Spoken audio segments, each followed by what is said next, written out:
ತಿರುಚಿಟ್ರಂಬಲಂ. ಓಂ ಶಿವ ತಿರುಚಿಟ್ರಂಬಲಂ. ನೀವು ಹೇಳಿದ್ರಿ ಪರಿಸರದಿಂದ ನಾವು ಜ್ಞಾನನ ತಿಳ್ಕೊಬೋದು ಅಂತ. ಪರಿಸರದ ಸುತ್ತ ಏನು ನಡೀತಾ ಇದೆ, ನೇಚರ್ ನೋಡಿಬಿಟ್ಟು ನಾವು ಅದು ಜ್ಞಾನನ ಪಡ್ಕೋಬೋದು ಅಂತ ಕೆಲವ್ರದ್ದು ಉದಾಹರಣೆನೂ ಕೊಟ್ಟರೆ ನೀವು. ಅದು ಹೆಂಗೆ ಒಗ್ಗಟ್ಟನ್ನು ಬಿಟ್ಕೊಳ್ಳೋದು ಅಂತ. ಇವಾಗ ನಮ್ಮದು ನೇಚರಲ್ಲಿ ನೋಡಿಬಿಟ್ಟು ಅದನ್ನು ಜ್ಞಾನನ ಹೆಂಗೆ ತಗೊಳ್ಳೋದು ಅಂತ. ನೇಚರಿಂದ ಪಕ್ಷಿ ಪ್ರಾಣಿ ಪರಿಸರ ನೋಡಿಬಿಟ್ಟು ಪ್ರಕೃತಿಯಿಂದ ಜ್ಞಾನ ತಗೊಳ್ಳೋದು ಹೆಂಗೆ, ಪ್ರತಿಯೊಬ್ಬರಲ್ಲೂ ಗುರುನ ನೋಡೋದು ಹೆಂಗೆ, ಅವರಿಂದ ಜ್ಞಾನ ತಗೊಳ್ಳೋದು ಹೆಂಗೆ, ಪ್ರತಿಯೊಬ್ಬರಿಂದನೂ ಪರಿಸರದಿಂದನೂ ನಮ್ಮ ಸುತ್ತ ನಡೆಯೋ ಸಿಚುವೇಷನಿಂದನೂ ಹೆಂಗೆ ನಾವು ಜ್ಞಾನನ ಪಡ್ಕೊಳ್ಳೋದು.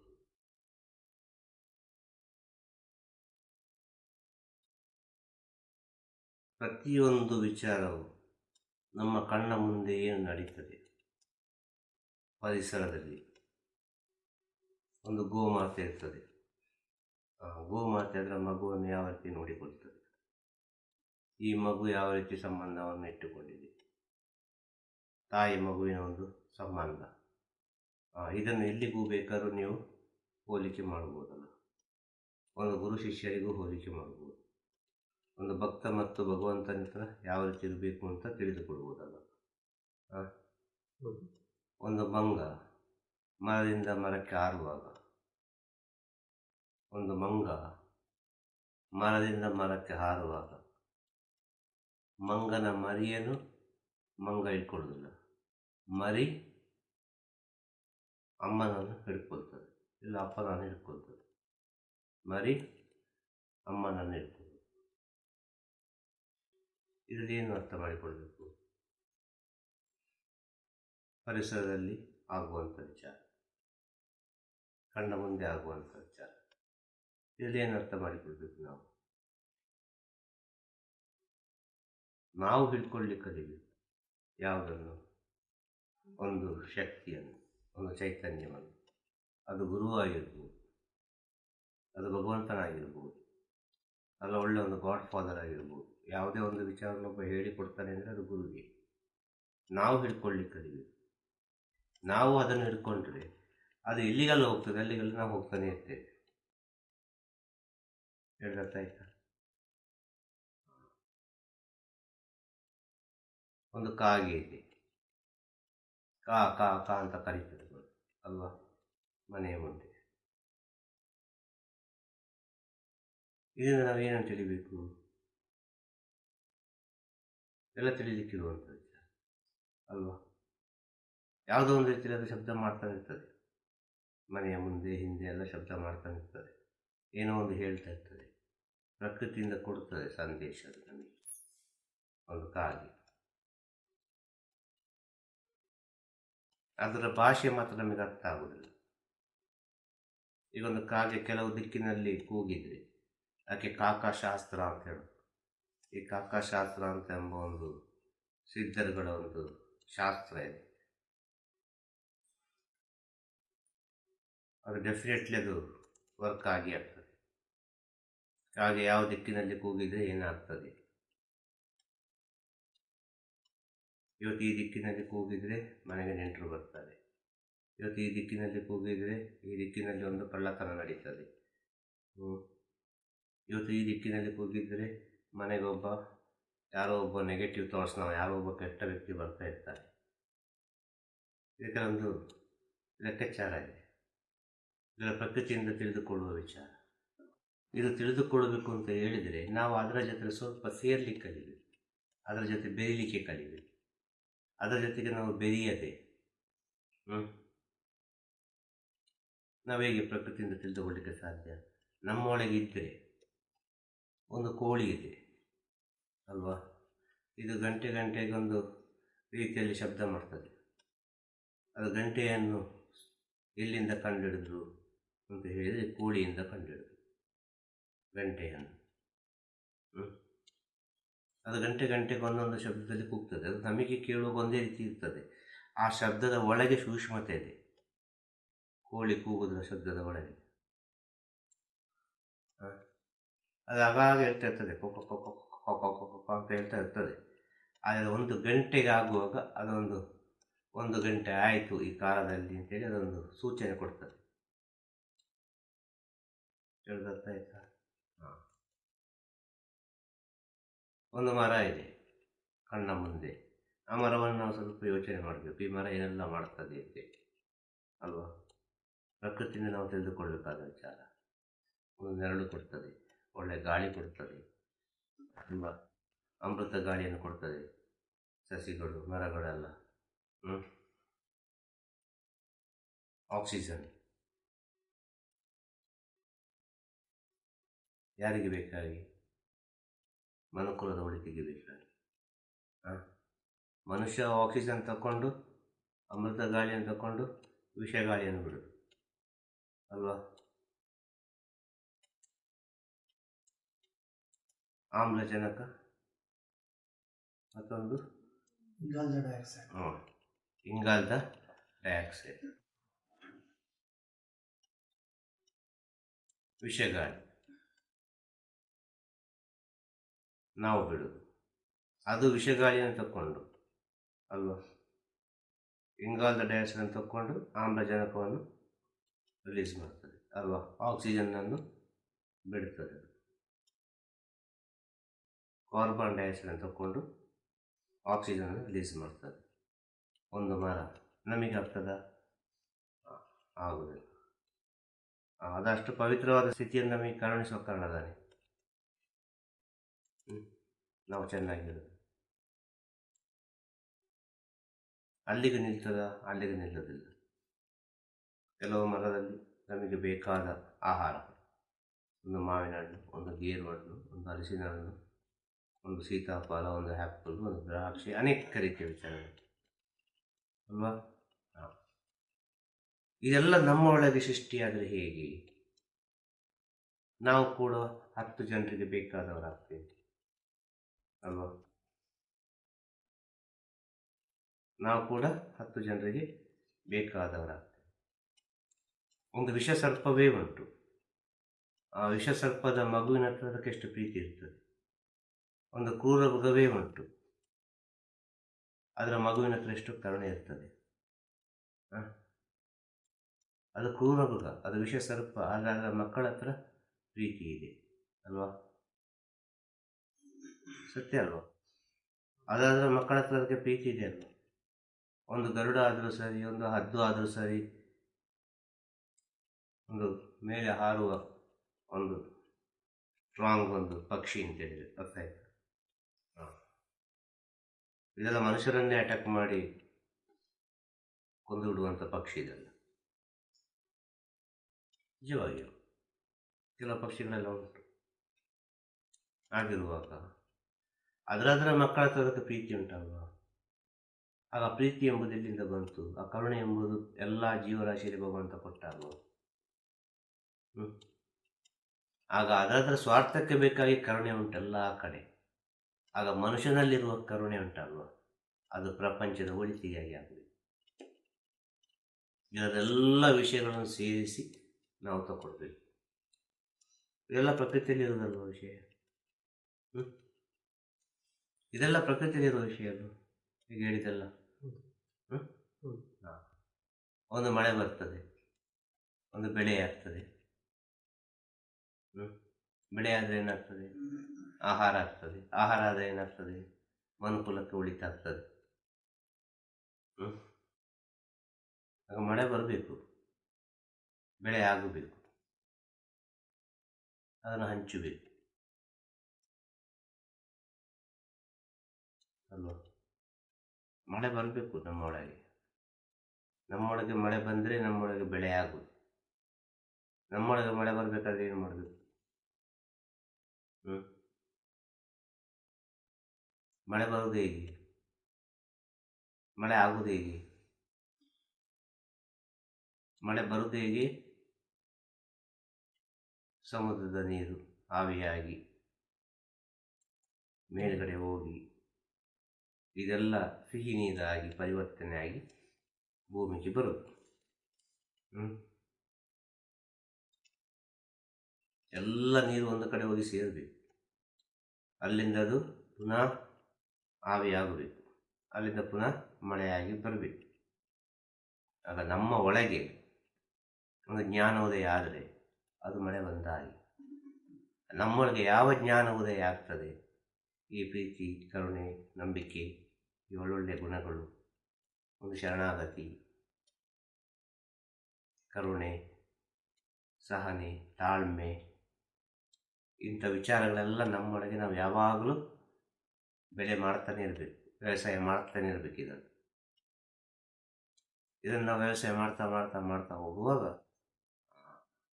ಆ ವ್ಯವಸಾಯ ತುಂಬ ಆಯಿತು. ಆಗ ಅದನ್ನು ಹಂಚಲಿಕ್ಕೆ ಕಲಿಬೇಕು ಎಲ್ಲರಿಗೆ. ಹೇಳೋದು ಅರ್ಥ ಆಯ್ತಾ?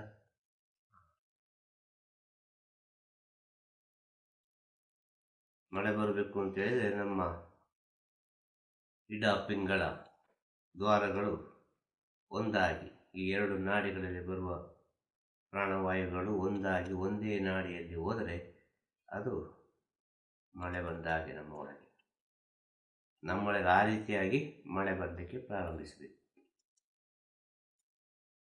ಹೇಳೋದಾಯ್ತಾ? ಮನುಷ್ಯನ ಶ್ವಾಸ ಸಾಧನೆ ಮಾಡ್ತಾ ಮಾಡ್ತಾ ಮಾಡ್ತಾ ಮಾಡ್ತಾ ಮಾಡ್ತಾ ಆ ಸತ್ಯವನ್ನು ತಿಳಿತಾ ತಿಳಿತಾ ತಿಳಿತಾ ತಿಳಿತಾ ಈ ಮಾಯೆಯಿಂದ ದೂರ ಹೋಗ್ತಾ ಹೋಗ್ತಾ ಹೋಗ್ತಾ ಎಲ್ಲ ರೀತಿಯಲ್ಲಿ ಕನೆಕ್ಟ್ ಉಂಟಿದೆ. ಒಬ್ಬ ಸಾಧನೆ ಮಾಡಿಕೊಂಡು, ಒಬ್ಬ ಸತ್ಯ ತಿಳಿದುಕೊಂಡು, ಒಬ್ಬ ಅನುಭವದಿಂದ ತಿಳಿದುಕೊಂಡು, ಯಾವುದೋ ಒಂದು ರೀತಿಯಲ್ಲಿ ಮಾಯದಿಂದ ದೂರ ಹೋಗುವಾಗ, ತನ್ನಿಂತಾನಾಗಿ ಮೌನ ಆಗುವಾಗ ಅವನಿಗೆ ಅರಿವಿಲ್ಲದಂತೆ ಈ ಎರಡು ಶ್ವಾಸಗಳು ಒಂದಾಗಿ ಒಂದು ಶ್ವಾಸ ಆಗಿಬಿಡುತ್ತದೆ. ಇದು ವೆರಿ ಸಿಂಪಲ್ ಆದ ವೇ. ಈ ಮಾಯಬಂಧನದಿಂದ ಕಳಚಿಕೊಂಡ್ರೆ ಸಾಕು. ಈ ಮಾಯಬಂಧನದಿಂದ ಕಳಚಿಕೊಳ್ಳಲಿಕ್ಕೆ ಬೇಕಾಗಿ ಇಷ್ಟೆಲ್ಲ ವಿಚಾರಗಳು ಹೇಳಿ. ಗೊತ್ತಾಯ್ತಾ? ಈ ಸಾಧನೆ, ಯೋಗ, ಧ್ಯಾನ ಎಲ್ಲ ಮಾಯಬಂಧನದಿಂದ ಹೊರಗೆ ಬರಲಿಕ್ಕೆ ಬೇಕಾಗಿ. ಈಗ ಇದನ್ನು ಸಾಧನೆ ಮಾಡಿಕೊಂಡು ಪುನಃ ಮಾಯೆಯಲ್ಲಿ ಬೀಳುವುದಾದರೆ ಈ ಸಾಧನೆ ವ್ಯರ್ಥ ಅಂತ ಹೇಳೋದು. ಆ ಟೈಮೆಲ್ಲ ವ್ಯರ್ಥ. ಆಗ ಅನುಭವದಿಂದ ತಿಳಿದುಕೊಳ್ಳಿ, ಸತ್ಯದಿಂದ ತಿಳಿದುಕೊಳ್ಳಿ. ನಿಮ್ಮ ಕರ್ಮವನ್ನು ನೀವು ಅನುಭವಿಸ್ತಾ ಹೋಗಿ, ಅದರೊಳಗೆ ಸತ್ಯವನ್ನು ತಿಳಿಯಿರಿ ಅಂತ ಹೇಳೋದು. ಅವರವರ ಡ್ಯೂಟಿಯಲ್ಲಿ, ಅವರವರ ನಿತ್ಯ ಕರ್ಮದಲ್ಲಿ ಒಬ್ಬರು ಪ್ರೊಫೆಸರ್ ಆಗಿದ್ದಾರೆ, ಅದರಲ್ಲೇ ಸತ್ಯವನ್ನು ತಿಳಿಯಿರಿ. ಆ ಪ್ರೊಫೆಸರ್ ಅವೊಂದು ಮಾಸ್ಟ್ರು ಆಗಿದ್ದೀರಿ, ಪಾಠ ಮಾಡ್ತೀರಿ. ನೀವು ಮಾಡಿದ ಪಾಠ ಕೂಡಿದಷ್ಟು ಅದು ಮಕ್ಕಳ ಹೃದಯಕ್ಕೆ ಹೋಗಿ ಮುಟ್ಟಬೇಕು. ಮಕ್ಕಳು ಯಾವುದೇ ರೀತಿ ಡಿಸ್ಟರ್ಬೆನ್ಸಲ್ಲಿ ಇದ್ದರೂ ಕೂಡ ನಿಮ್ಮ ಮಾತನ್ನು ಕೇಳುವಾಗ ಆ ಮಕ್ಕಳು ತಿರುಗಿ ನೋಡಬೇಕು, ಯಾರು ಪಾಠ ಮಾಡ್ತಾ ಇದ್ದಾರೆ ಅಂತ. ಅದು ನೀವು ನಿಮ್ಮ ಕೆಲಸಕ್ಕೆ ಕೊಟ್ಟಂಥ, ನಿಮ್ಮ ಕರ್ಮಕ್ಕೆ ಕೊಟ್ಟಂಥ ಗೌರವ ಮತ್ತು ಪ್ರೀತಿ. ಅಷ್ಟು ಪ್ರೀತಿಸಬೇಕು ನಾವು ಮಾಡೋ ಕೆಲಸವನ್ನು. ಗೊತ್ತಾಯ್ತಾ? ಉದಾಹರಣೆ, ಆ ರೀತಿ ನಮ್ಮ ಕರ್ಮವನ್ನು ನಾವು ಪ್ರೀತಿಸ್ತಾ ಹೋಗುವಾಗ ತನ್ನಿಂತಾನಾಗಿ ಎಲ್ಲವೂ ಜ್ಞಾನೋದಯ ಆಗ್ತದೆ. ಆಟೋಮೆಟಿಕ್ಕಾಗಿ ಆಗಬೇಕಿದು. ಇದು ಬಲವಂತವಾಗಿ ಆಗುವ ವಿಚಾರ ಅಲ್ಲ ಸಾಧನೆ ಅಂತೇಳಿ. ಅದು ತನ್ನಿಂತಾನಾಗಿ ಪೂರ್ವಜನ್ಮದ ಪುಣ್ಯದಿಂದ ಆಗಬೇಕು. ಒಂದು ಸಾಧನೆ ಆದ ವ್ಯಕ್ತಿಗೆ ನಾನು ಸಾಧನೆ ಮಾಡಿದ್ದೇನೆ ಎಂಬ ಅರಿವೇ ಇರುವುದಿಲ್ಲ. ಇದು ಪರಮ ಸತ್ಯ. ಅವನಿಗೆ ಯಾವ ರೀತಿಯಾಗಿ ನಾನು ಈ ಸ್ಥಿತಿಯಲ್ಲಿ ಇದ್ದೇನೆ ಅಂತೇಳಿ ಅವನಿಗೆ ಗೊತ್ತೇ ಆಗುವುದಿಲ್ಲ. ಕಾರಣ ಏನು ಗೊತ್ತಾ? ಪರಿಪೂರ್ಣ ಸಾಧನೆ ಮಾಡಿದವನು ತನ್ನನ್ನು ತಾನು ಕಳೆದುಕೊಳ್ತಾನೆ. ತನ್ನನ್ನು ತಾನು ಕಳೆಯುವ ಸಮಯದಲ್ಲಿ ಎಲ್ಲವೂ ಮರೆತೋಗ್ತದೆ. ಅವನನ್ನೇ ಅವನಿಗೆ ಮರೆತೋಗ್ತದೆ. ನಾನು ಹೇಗೆ ಇದ್ದೇನೆ, ಏನು ಮಾಡ್ತಾ ಇದ್ದೇನೆ, ಏನು ಮಾತಾಡ್ತಾ ಇದ್ದೇನೆ, ಯಾರ ಜೊತೆ ಹೇಗೆ ಇದ್ದೇನೆ ಅಂತೇಳಿ ಅವನಿಗೆ ಅರಿವೇ ಇರುವುದಿಲ್ಲ. ಆದರೆ ಅವ ಎಲ್ಲರೊಟ್ಟಿಗಿದ್ದಾನೆ, ಎಲ್ಲರಿಗೂ ಬೇಕಾದವನು. ಆಗ ಅವನ ಒಳಗಿನ ಸ್ಥಿತಿ, ಅವನ ಒಳಗಿನ ಸ್ಟೇಟ್ ಆ ರೀತಿ ಇರ್ತದೆ. ಗೊತ್ತಾಯ್ತಾ? ನೆಂತ ಬೇಕು. ಮಲ್ಕೊಳ್ಳೋವಾಗ ಪ್ರಾಕ್ಟೀಸ್ ಮಾಡೋದೊಂದು ನೀವು ಮೆಡಿಟೇಷನ್ ಹೇಳಿದ್ರಿ. ಮಲ್ಕೊಳ್ಳೋದಕ್ಕೂ ಮುಂಚೆಲೆ ಮಂತ್ರ ಜಪ ಮಾಡಿ, ಗುರುನಾಮ ಮಾಡಿ ಮಲ್ಕೊಂಡ್ರೆ ಅದೇ ಸ್ಟೇಟಲ್ಲಿ, ಅದು ಮೆಡಿಟೇಷನ್ ಸ್ಟೇಟಲ್ಲಿ ಮಲ್ಕೊಂತೀವಿ ಅಂತ. ಅದ್ರ ಬಗ್ಗೆ ಸಂಪೂರ್ಣವಾಗಿ ಸ್ವಲ್ಪ ವಿವರಣೆ ಕೊಡ್ತೀರಾ? ಅದರ ಬಗ್ಗೆ ನೋಡು, ನಿದ್ರೆ ಮಾಡುವ ಸಮಯದಲ್ಲಿ ಎಲ್ಲರೂ ನಂಬಿಕೆ ಇದ್ದವರು, ಇದು ಯಾಕೆ ಹೇಳುವುದು ಅಂತ ಹೇಳಿದ್ರೆ, ನಿದ್ರೆ ಮಾಡಿದವ ಹೇಳ್ತಾನೆ ಇಲ್ವೋ ಗೊತ್ತಿಲ್ಲ. ನಿದ್ರೆ ಎಂಬುದು ಮರಣ. ಆ ಸಮಯದಲ್ಲಿ ನಾವು ಭಗವಂತನನ್ನು ಪ್ರಾರ್ಥನೆ ಮಾಡಬೇಕು. ಭಗವಂತ, ನಾವು ತಿಳಿಯದ ಮಾಡಿ ತಪ್ಪುಗಳಿದ್ದರೆ ಕ್ಷಮಿಸಿ ಬಿಡು. ಇದೇ ಮಂತ್ರ, ಇದೇ ಪರಮಶ್ರೇಷ್ಠ ಮಂತ್ರ. ಇಷ್ಟು ಹೇಳಿದರೆ ಸಾಕು. ನಾನು ತಿಳಿಯದೆಯೋ ಮಾಡಿದ ತಪ್ಪುಗಳಿದ್ದರೆ ನನ್ನನ್ನು ಕ್ಷಮಿಸಿ ಬಿಡಿ. ಗುರುದೇವ, ಅವರವರ ಅಂತರಾತ್ಮದ ಗುರುಗಳು, ಇನ್ನು ಅವರವರ ಅಂತರಾತ್ಮದ ದೇವರು, ಯಾರು ಬೇಕಾಗಿರ್ಬೋದು, ಅವರವರ ಅಂತರಾತ್ಮದ ದೇವರು, ಅವರ ಹತ್ರ ಪ್ರಾರ್ಥನೆ ಮಾಡಬೇಕು ಮಲ್ಕೊಳ್ಳುವಾಗ.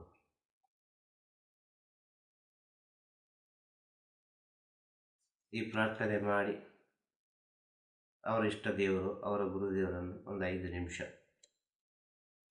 ಕಣ್ಣು ಮುಚ್ಚಿ, ಗುರುವೇ, ಇವತ್ತು ನನ್ನಿಂದ ಇಂಥ ತಪ್ಪುಗಳೆಲ್ಲ ಆಯಿತು, ನನ್ನಿಂದ ಇಂಥ ವಿಚಾರಗಳೆಲ್ಲ ಆಯಿತು. ಭಗವಂತ, ನಾನು ಇವತ್ತು ಈ ರೀತಿಯೆಲ್ಲ ಮಾಡಿದ್ದೇನೆ, ನನ್ನಿಂದ ಇಷ್ಟು ಜನರ ಮನಸ್ಸು ನೊಂದು ಹೋಗಿದೆ. ಭಗವಂತ, ಇವತ್ತು ನನ್ನಿಂದ ತುಂಬ ಒಳ್ಳೆಯದಾಗಿದೆ. ಗುರುವೇ, ಇವತ್ತು ನನ್ನಿಂದ ತುಂಬ ಏನೋ ಒಂದು 4 ಜನರಿಗೆ ಒಳಿತಾಗಿದೆ. ಗುರುವೇ, ನಾಳೆ ನನಗೆ ಇನ್ನಷ್ಟು ಜ್ಞಾನವನ್ನು ಕೊಟ್ಟು ಒಂದು ಒಳ್ಳೆಯ ಸ್ಥಿತಿಯಲ್ಲಿ ನನ್ನನ್ನು ಕರ್ಕೊಂಡು ಹೋಗು. ಗುರುವೇ, ಎಲ್ಲವೂ ನಿನ್ನ ಪಾದಕ್ಕೆ ಬಿಟ್ಟಿದ್ದೇನೆ. ಇವತ್ತಿನ ವರದಿ, ಇವತ್ತಿನ ವಿಷಯಗಳು ಇಷ್ಟೆಲ್ಲ ನಡೆದಿದೆ, ಇದೆಲ್ಲ ನಿನ್ನ ಪಾದದಲ್ಲಿ ಇಟ್ಟಿದ್ದೇನೆ ಅಂತೇಳಿ ಒಂದು 5 ಬಾರಿ ಶ್ವಾಸವನ್ನು ತಗೊಂಡು ಕೂತ್ಕೊಂಡಲ್ಲಿ ಶ್ವಾಸವನ್ನು ತಗೊಂಡು ಹಾಗೆಯೇ ಮಲ್ಕೊಂಡ್ರೆ ಸಾಕು. ಅದು ಆಟೋಮೆಟಿಕ್ ಆಗಿ ಪ್ರೊಸೆಸ್ ಆಗ್ತದೆ ಒಳಗೆ. ಹೇಳೋದು ಗೊತ್ತಾಯ್ತಾ? ಇದು ಶಿಷ್ಯಂದ್ರಿಗೆ ಹೇಳುವಂಥ ವಿಚಾರ, ಭಕ್ತರಿಗೆ ಹೇಳುವಂಥ ವಿಚಾರ. ಕಣ್ಣು ಬಿಟ್ಟ ಕೂಡಲೇ ಕೇಳಬೇಕಾದ ವಿಷಯ. ನಿದ್ರೆಯಿಂದ ಕಣ್ಣು ಬಿಟ್ಟ ಕೂಡಲೇ ಏನು ಕೇಳಬೇಕು? ಇದನ್ನೇ ಕೇಳಬೇಕು. ಭಗವಂತ, ಎಚ್ಚರಿಕೆ ಮಾಡಿದ್ದಿ, ನಾನು ಎಚ್ಚರಿಕೆಯಿಂದ ಇರುವಾಗೆ ನನ್ನ ಜೊತೆ ಇದ್ದು ಬಿಡು. ನಾನು ಮಾಡೋ ಪ್ರತಿಯೊಂದು ಕೆಲಸ ಕಾರ್ಯದಲ್ಲಿ ನೀನು ಇದ್ದು ಬಿಡು. ನನ್ನಿಂದ ಯಾರ ಮನಸ್ಸು ನೋಯಬಾರದು. ನನ್ನಿಂದ ಯಾವುದೇ ಒಂದು ಕೆಟ್ಟ ಕೆಲಸಗಳಾಗಬಾರದು. ನನ್ನ ಬಾಯಲ್ಲಿ ಯಾವುದೇ ಕೆಟ್ಟ ಶಬ್ದಗಳು ಬರಬಾರದು. ನಾನು ಪ್ರಪಂಚಕ್ಕೆ ಹೋಗ್ತಾ ಇದ್ದೇನೆ, ನಾನು ಪ್ರಪಂಚಕ್ಕೆ ಕಾಲಿಡ್ತಾ ಇದ್ದೇನೆ.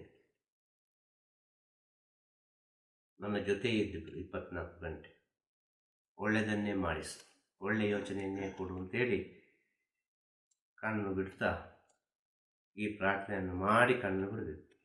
ಇಲ್ಲ, ಕಣ್ಣು ಬಿಟ್ಟ ಕೂಡಲೇ ಈ ಪ್ರಾರ್ಥನೆಯನ್ನು ಮಾಡಬೇಕು. ಗೊತ್ತಾಯ್ತಾ? ಒಳ್ಳೆಯ ಶಾಂತಿಯನ್ನು ಕೊಡು, ಒಳ್ಳೆಯ ತಾಳ್ಮೆಯನ್ನು ಕೊಡು, ಒಳ್ಳೆಯ ನಗುವನ್ನು ಕೊಡು, ಒಳ್ಳೆಯ ಪ್ರೀತಿಯನ್ನು ಕೊಡು ಅಂತ ಮಾಯ ಪ್ರಪಂಚಕ್ಕೆ ನಾನು ಹೋಗ್ತಾ ಇರುವುದಿಲ್ಲ ಕಣ್ಣು ಬಿಟ್ಟ ಕೂಡಲೇ. ಕಣ್ಣು ಮುಚ್ಚುವಾಗ ಈ ಮಾಯ ಪ್ರಪಂಚದಲ್ಲಿ ನನ್ನಿಂದ ಏನೆಲ್ಲ ಆಗಿದೆ ಅದನ್ನೆಲ್ಲ ಹೇಳಿಬಿಡು ಒಂದ್ಸಲ. ಈ ಯೂನಿವರ್ಸಿಗೊಂದು ಪ್ರೇ ಮಾಡೋದು, ಅದು ಯೂನಿವರ್ಸ್ ಹತ್ರ ಪ್ರಾರ್ಥಿಸೋದು. ನಿದ್ರೆ ಮಾಡೋದು, ಅದತ್ರ ಪ್ರಾರ್ಥನೆ ಮಾಡಬೇಕು. ಯೂನಿವರ್ಸ್ ಅಷ್ಟು ಮೆಸೇಜ್ ಕೊಡ್ತದೆ ನನಗೆ. ಈ ಬ್ರಹ್ಮಾಂಡ, ಆ ಬ್ರಹ್ಮಾಂಡದಲ್ಲಿ ಎಲ್ಲ ಉಂಟು, ಭಗವಂತ, ದೇವರು, ಗುರು ಎಲ್ಲ. ಅದೆಲ್ಲಿ ಹೋಗಿ ಸೇರ್ಬೇಕು ಅಲ್ಲಿ ಹೋಗಿ ಸೇರ್ತದೆ ನಿಮ್ಮ ಆ ಒಳಗಿನ ವಿಚಾರ. ನಿದ್ರೆ ಮಾಡುವಾಗ ಯಾರಿಗೊಬ್ಬನಿಗೆ ಕನಸು ಬೀಳದೇ ಇರ್ತದೋ, ಕಣ್ಣು ಮುಚ್ಚಿದ ಕೂಡಲೇ ಅವನು ಎಲ್ಲಿ ಇದ್ದಾನೆ ಅಂತೇಳಿ ಗೊತ್ತಾಗೋದಿಲ್ಲವೋ, ಅದು ತುಂಬ ಒಳ್ಳೆಯ ಆತ್ಮ. ಇನ್ನು ಯಾವ ಸಮಯದಲ್ಲಿ ಅದು ನಿದ್ರೆ ಮಾಡ್ತದೆ, ಯಾವ ಸಮಯದಲ್ಲಿ ಹೇಳ್ತದೆ ಅಂತ ಗೊತ್ತಿಲ್ಲ ಅಂತ ಆತ್ಮಗಳು. ಯಾವ ಸಮಯದಲ್ಲಿ ನಿದ್ರೆ ಮಾಡ್ತದೆ, ಯಾವ ಸಮಯದಲ್ಲಿ ಅದು ಎದ್ದು ಕೂತ್ಕೊಳ್ತದೆ ಅಂತೇಳಿ ಹೇಳಲಿಕ್ಕೆ ಸಾಧ್ಯ ಇಲ್ಲ. 5 ದಿನ ನಿದ್ರೆ ಮಾಡದೇ ಇರ್ಬೋದು, 10 ದಿನ ನಿದ್ರೆ ಮಾಡಿಕೊಂಡೇ ಇರ್ಬೋದು. ಹೇಳ್ಬೇಕಾಯ್ತಾ? 10 ದಿನ ನಿದ್ರೆ ಮಾಡದೇ ಇರ್ಬೋದು, 1 ದಿನ ಒಳ್ಳೆ ನಿದ್ರೆ ಮಾಡ್ಬೋದು. ಅದರ ಒಂದು ಆತ್ಮದ ಕೆಪಾಸಿಟಿ.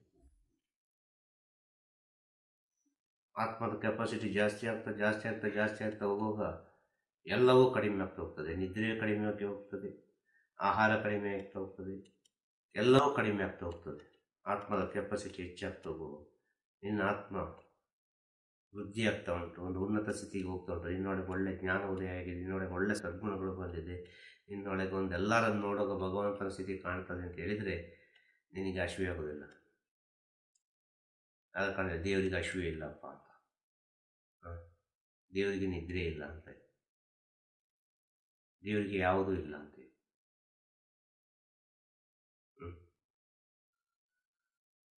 ಹೇಳೋದರ್ತಕ್ಕದ ಆ ಸ್ಥಿತಿ ನಮ್ಮ ಒಳಗೆ ಉಂಟು.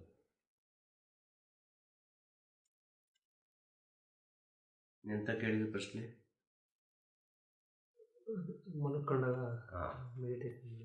ಅರ್ಥ ಆಯ್ತಲ್ವಾ? ಇಷ್ಟು ಹೊತ್ತು ಹೇಳಿದ್ದು ನಿನ್ನೊಳಗೆ ಮಲ್ಕೊಂಡಿದ್ದೆ ಅಂತ ಹೇಳು. ಇಷ್ಟು ಹೊತ್ತು ಹೇಳಿದ್ದು ಉಂಟಲ್ಲ, ನಿನ್ನೊಳಗೆ ಮಲ್ಕೊಂಡಿದ್ದೆ. ಇದೇ ಮೆಡಿಟೇಷನ್, ಇದೇ ಧ್ಯಾನ. ಇದನ್ನು ನಿನ್ನ ಜೀವನದಲ್ಲಿ ನೀನು ಸರಿಯಾಗಿ ಇದನ್ನು ಅನುಸರಿಸಿಕೊಂಡು ಹೋದರೆ ಅದು ಎಲ್ಲಿಗೋ ಹೋಗಿ ತಲುಪಬಹುದು, ಎಲ್ಲಿಗೋ ಹೋಗಿ ತಲುಪಬಹುದು. ಇದಷ್ಟು ಸುಲಭ ಇಲ್ಲ. ಇದರಲ್ಲಿ ಯಾವುದೇ ಎಫೆಕ್ಟ್ಸ್ ಇಲ್ಲ ಪುಣ್ಯ ಸಂಪಾದನೆಯಲ್ಲಿ. ಇವತ್ತಿನ ಮಾಡರ್ನ್ ಆಧ್ಯಾತ್ಮಿಕ ಧ್ಯಾನ, ಕುಂಡಲಿನಿ ಯೋಗ ಎಲ್ಲ ಉಂಟಲ್ಲ, ಇವತ್ತಿನ ಮಾಡರ್ನ್, ಇದರಲ್ಲಿ ಅನೇಕ ಜನರಿಗೆ ಎಫೆಕ್ಟ್. ಈಗ ಗುರು ಸೇವೆ ಮೂಲಕ ಒಂದು ಗುರುವಿನ ಮಾರ್ಗದರ್ಶನದಲ್ಲಿ ಹೋಗುವಾಗ ಯಾವುದೇ ಅಡೆತಡೆಗಳು, ಯಾವುದೇ ಎಫೆಕ್ಟ್ ಇಲ್ಲ. ಹ್ಯಾಪಿ ಹ್ಯಾಪಿ, ಖುಷಿ ಖುಷಿ, ಇದ್ದದರಲ್ಲಿ ಸಂತೋಷವಾಗಿದೆ. ಅಲ್ಲೇ ಉಂಟು ವಿಷಯ ಅಂತ. ನೀನು ಮನೆಯಲ್ಲೇ ಇದ್ದೀಯ, ಮನೆಯಲ್ಲೇ ಉಂಟು ನಿಮಗೆ ಬೇಕಾದ್ದು. ಅಲ್ಲಿ ನೀನು ಸಂತೋಷವಾಗಿರ್ಲಿಕ್ಕಲ್ಲಿ ಹೇಳೋದು ಅರ್ಥ ಆಯ್ತಾ? ಇಟ್ಕೊಳ್ಳೋಕ್ಕೆ ನಾವು ಸ್ವಲ್ಪ ಪ್ರಯತ್ನ ಮಾಡಬೇಕಾಗುತ್ತಾ? ಆಮೇಲೆ ಅದೇ ಆಗುತ್ತೆ. ಅದು ನಿಮ್ಮ ಒಳಗೆ ಸತ್ಯದ ಅರಿವಾಗುವಾಗ ನೀವು ಹಿಡ್ಕೊಳ್ಳಿಕ್ಕೆ ಸಾಧ್ಯ. ಈ ಸತ್ಯದ ಅರಿವು ಆಗಲಿಲ್ಲ ಅಂದರೆ ಹಿಡ್ಕೊಳ್ಳಿಕ್ಕೆ ಸಾಧ್ಯನೇ ಇಲ್ಲ. ಆ ಸತ್ಯದ ಅರಿವಾಗಬೇಕು, ನಿಮ್ಮೊಳಗೆ ಸತ್ಯದ ಅರಿವಾಗಬೇಕು. ಈ ರೀತಿಯಾದ ಅರಿವು ನಿಮ್ಮೊಳಗೆ ಬಂದರೆ, ಈಗ ಒಬ್ಬನಿಗೆ ಒಂದು ಸತ್ಯದ ಅರಿವಾಯಿತು. ಏನು ಸತ್ಯದ ಅರಿವಾಯಿತು? ನಾನಿವತ್ತು ಒಂದು ದಿನದಲ್ಲಿ 24 ಗಂಟೆಯಲ್ಲಿ ಒಂದು 12 ಗಂಟೆ ನಾನು ಈ ಮಾಯಾ ಪ್ರಪಂಚದಲ್ಲಿದ್ದೆ. ಈ ಮಾಯಾ ಪ್ರಪಂಚದಲ್ಲಿ ಏನೋ ಒಂದು 12 ಗಂಟೆಯಲ್ಲಿ ನಾನು ಒಳಿತು ಮಾಡಬೇಕು. ಏನು ಒಳಿತು ಮಾಡಲಿಕ್ಕೆ ಸಾಧ್ಯ? ಯಾರಿಗೊಬ್ಬನಿಗೊಂದು ಅನ್ನದಾನ ಮಾಡಲಿಕ್ಕೆ ಸಾಧ್ಯ, ಇಲ್ಲ ಯಾವುದೋ ಒಂದು ಹಸುವಿಗೆ ಏನೊಂದು ಊಟ ಕೊಡಲಿಕ್ಕೆ ಸಾಧ್ಯ ಅಲ್ವಾ? ಒಂದು ಹಸು ಸಿಗ್ತದೆ, ಅದಕ್ಕೊಂದೊಂದು ಊಟ ಕೊಡೋದು. ಇಲ್ಲ ಯಾರಿಗೋ ಒಬ್ಬನಿಗೊಂದು ದಿನ ಏನೋ ಒಬ್ಬನಿಗೊಂದು ಊಟಕ್ಕೆ ಏನೋ ಖರ್ಚಿಗೋ ಏನೋ ಕೊಟ್ಟುಬಿಡು ಡೈಲಿ. ಇದನ್ನು ಕಂಟಿನ್ಯೂಷನ್ ಮಾಡ್ತಾ ಬರಬೇಕು. ಒಂದು ಬಿಡದೆ 1 ತಿಂಗಳು 2 ತಿಂಗಳು ಇದನ್ನು ಮಾಡಬೇಕು. ಯಾವುದನ್ನು?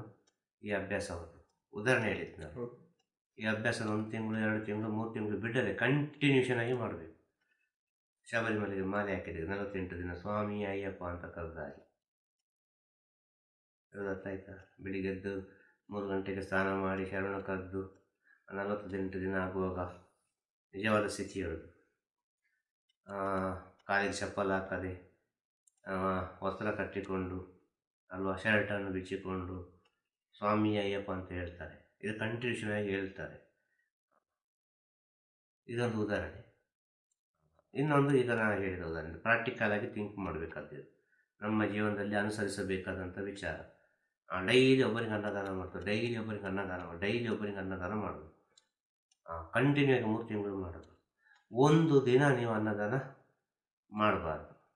ಒಂದು ದಿನ, ಆ ಒಂದು ದಿನ ನೀವು ಅನ್ನದಾನ ಮಾಡದಿದ್ದಾಗ ನಿಮ್ಮ ಒಳಗೆ ಪ್ರಾಯಶ್ಚಿತ್ತ ಆಗ್ತದೆ. ನಿಮ್ಮೊಳಗೆ ಏನೋ ಒಂದು ಮನಸ್ಸಿಗೆ ಬೇಜಾರಾಗ್ತದೆ, ಏನೋ ಒಂದು ದುಃಖ ಆಗ್ತದೆ. ಇಷ್ಟು ದಿನ ಮಾಡಿದ್ದನ್ನು ಇವತ್ತು ಬಿಟ್ಟು ಬಿಟ್ಟೆ ಅಲ್ಲ. ಆ ಫೀಲ್ ನಿಮ್ಮೊಳಗೆ ಬಂದು ಬಿಟ್ಟರೆ ನಿಮ್ಮೊಳಗೆ ಪರಿವರ್ತನೆ ಆಯಿತು ಅಂತೇಳಿ ಅರ್ಥ. ಇದು ಸೈನ್ಸ್ ಅವರೇ ಹೇಳ್ತಾ ಕೊಡ್ತಾರೆ 63 ದಿನ 3 ಸ್ಟೇಜ್ ಅಲ್ಲಿ 21 ದಿನ 21 ದಿನ 21 ದಿನ ಯಾವುದೇ ಒಂದು ವ್ಯಕ್ತಿ ಹ್ಯಾಬಿಟ್ಸ್ ಚೇಂಜ್ ಆಗಕ್ಕೆ ಬ್ರೈನ್ ಅಲ್ಲಿ ಪ್ಯಾಟರ್ನ್ ಚೇಂಜ್ ಆಗ್ತದೆ 60 ದಿನ. ಒಂದು ರಾಬಿನ್ ಶರ್ಮಾ ಅಂತ ಒಬ್ರು ಆತರು ಕನ್ನಡಿಯನ್ ಆತ ಹಾ 5 AM ಕ್ಲಬ್ ಅಂತ ಒಂದು ಬುಕ್ ಬರೆದಿದ್ದಾರೆ. ಹಾ 5 ಗಂಟೆಗೆ ಎದ್ದೊಳೋದ್ರಿಂದ ಏನಾಗುತ್ತೆ ಅಂತ ಹಾ ಅದ್ರೆಲ್ಲ ಎಕ್ಸ್ಪ್ಲೇನ್ ಮಾಡಿದ್ದಾರೆ. ಸೈಂಟಿಫಿಕ್ ನಮ್ಮ ಬಾಡಿಯಲ್ಲಿ ಏನ್ ಚೇಂಜ್ ಆಗ್ತದೆ ಹಾ 5 ಗಂಟೆಗೆ ಎದ್ದರೆ, ಮತ್ತೆ 5 ಗಂಟೆ 1 ಅವರ್ ಏನ್ ಮಾಡಬೇಕು, ಹಾ ಮತ್ತೆ ಒಂದು ಹ್ಯಾಬಿಟ್ ಹೆಂಗೆ ಎಷ್ಟು ದಿನ ಅದು ಚೇಂಜ್ ಆಗಕ್ಕೆ ನಮ್ಮ ಬಾಡಿಯಲ್ಲಿ, ನಮ್ಮ ಬ್ರೈನ್ ಅಲ್ಲಿ 63 ದಿನ ಬೇಕಂತೆ. ಹಾ 21 ದಿನ ಫಸ್ಟ್ ಸ್ಟೇಜ್, ಸೆಕೆಂಡ್ ಸ್ಟೇಜ್ 21 ದಿನ, ಮೂರನೇ ಸ್ಟೇಜ್ 21 ದಿನ. ಫಸ್ಟ್ ಸ್ಟೇಜ್ ಅಲ್ಲಿ ತುಂಬಾ ಸ್ಟ್ರಗಲ್ಸ್ ಇರುತ್ತೆ, ಹಾ ಸೆಕೆಂಡ್ ಸ್ಟೇಜ್ ಅಲ್ಲಿ ಸ್ವಲ್ಪ ಅಡ್ಜಸ್ಟ್ ಆಗ್ತೀವಿ, ಮೂರನೇ ಸ್ಟೇಜ್ ಅಲ್ಲಿ ಅದೇ ಆಗ್ಬಿಡ್ತೀವಿ, ಆಮೇಲೆ ಚೇಂಜ್ ಆಗಲ್ಲ ನಮ್ಮ ಪ್ಯಾಟರ್ನ್. ಎಸ್ ವಿತ್ ಸೈಂಟಿಫಿಕ್ ಆಗಿ ಅವರು ಎಕ್ಸ್ಪ್ಲೈನ್ ಮಾಡಿದ್ದಾರೆ ಬ್ರೈನ್ ಅಲ್ಲಿ ಹೆಂಗೆ ಚೇಂಜ್ ಆಗುತ್ತೆ. ಖಂಡಿತವಾಗಿ ಸತ್ಯವಾದ ವಿಚಾರ. ಇದು ತುಂಬ ಸುಲಭ. ಇದು ತುಂಬ ಸುಲಭವಾಗಿ ನೀವು ಪರಿವರ್ತನೆ ಆಗೋದು. ನೀವು ಯಾವಾಗಲೂ ರೊಟೀನ್ ಏನು ಕೆಲಸ ಮಾಡ್ತೀರಿ ಅದೇ ಕೆಲಸ ಮಾಡಿಕೊಂಡಿದ್ದೀರಿ, ಅದೇ ಕೆಲಸದಲ್ಲಿ ಒಳ್ಳೆ ಥಾಟ್ಸ್ಗಳು. ಸಂಸಾರದಲ್ಲಿದ್ದರೆ ಅಲ್ಲೇ ಒಂದು ಒಳ್ಳೆ ಥಾಟ್ಸಲ್ಲಿರೋದು, ಒಳ್ಳೆ ಸಂತೋಷದಲ್ಲಿ ಹ್ಯಾಪಿಯಲ್ಲಿರೋದು, ನಗು ನಗುತ್ತಾ ಇರೋದು, ಎಲ್ಲ ತಾಳ್ಮೆಯಿಂದ ಇರೋದು.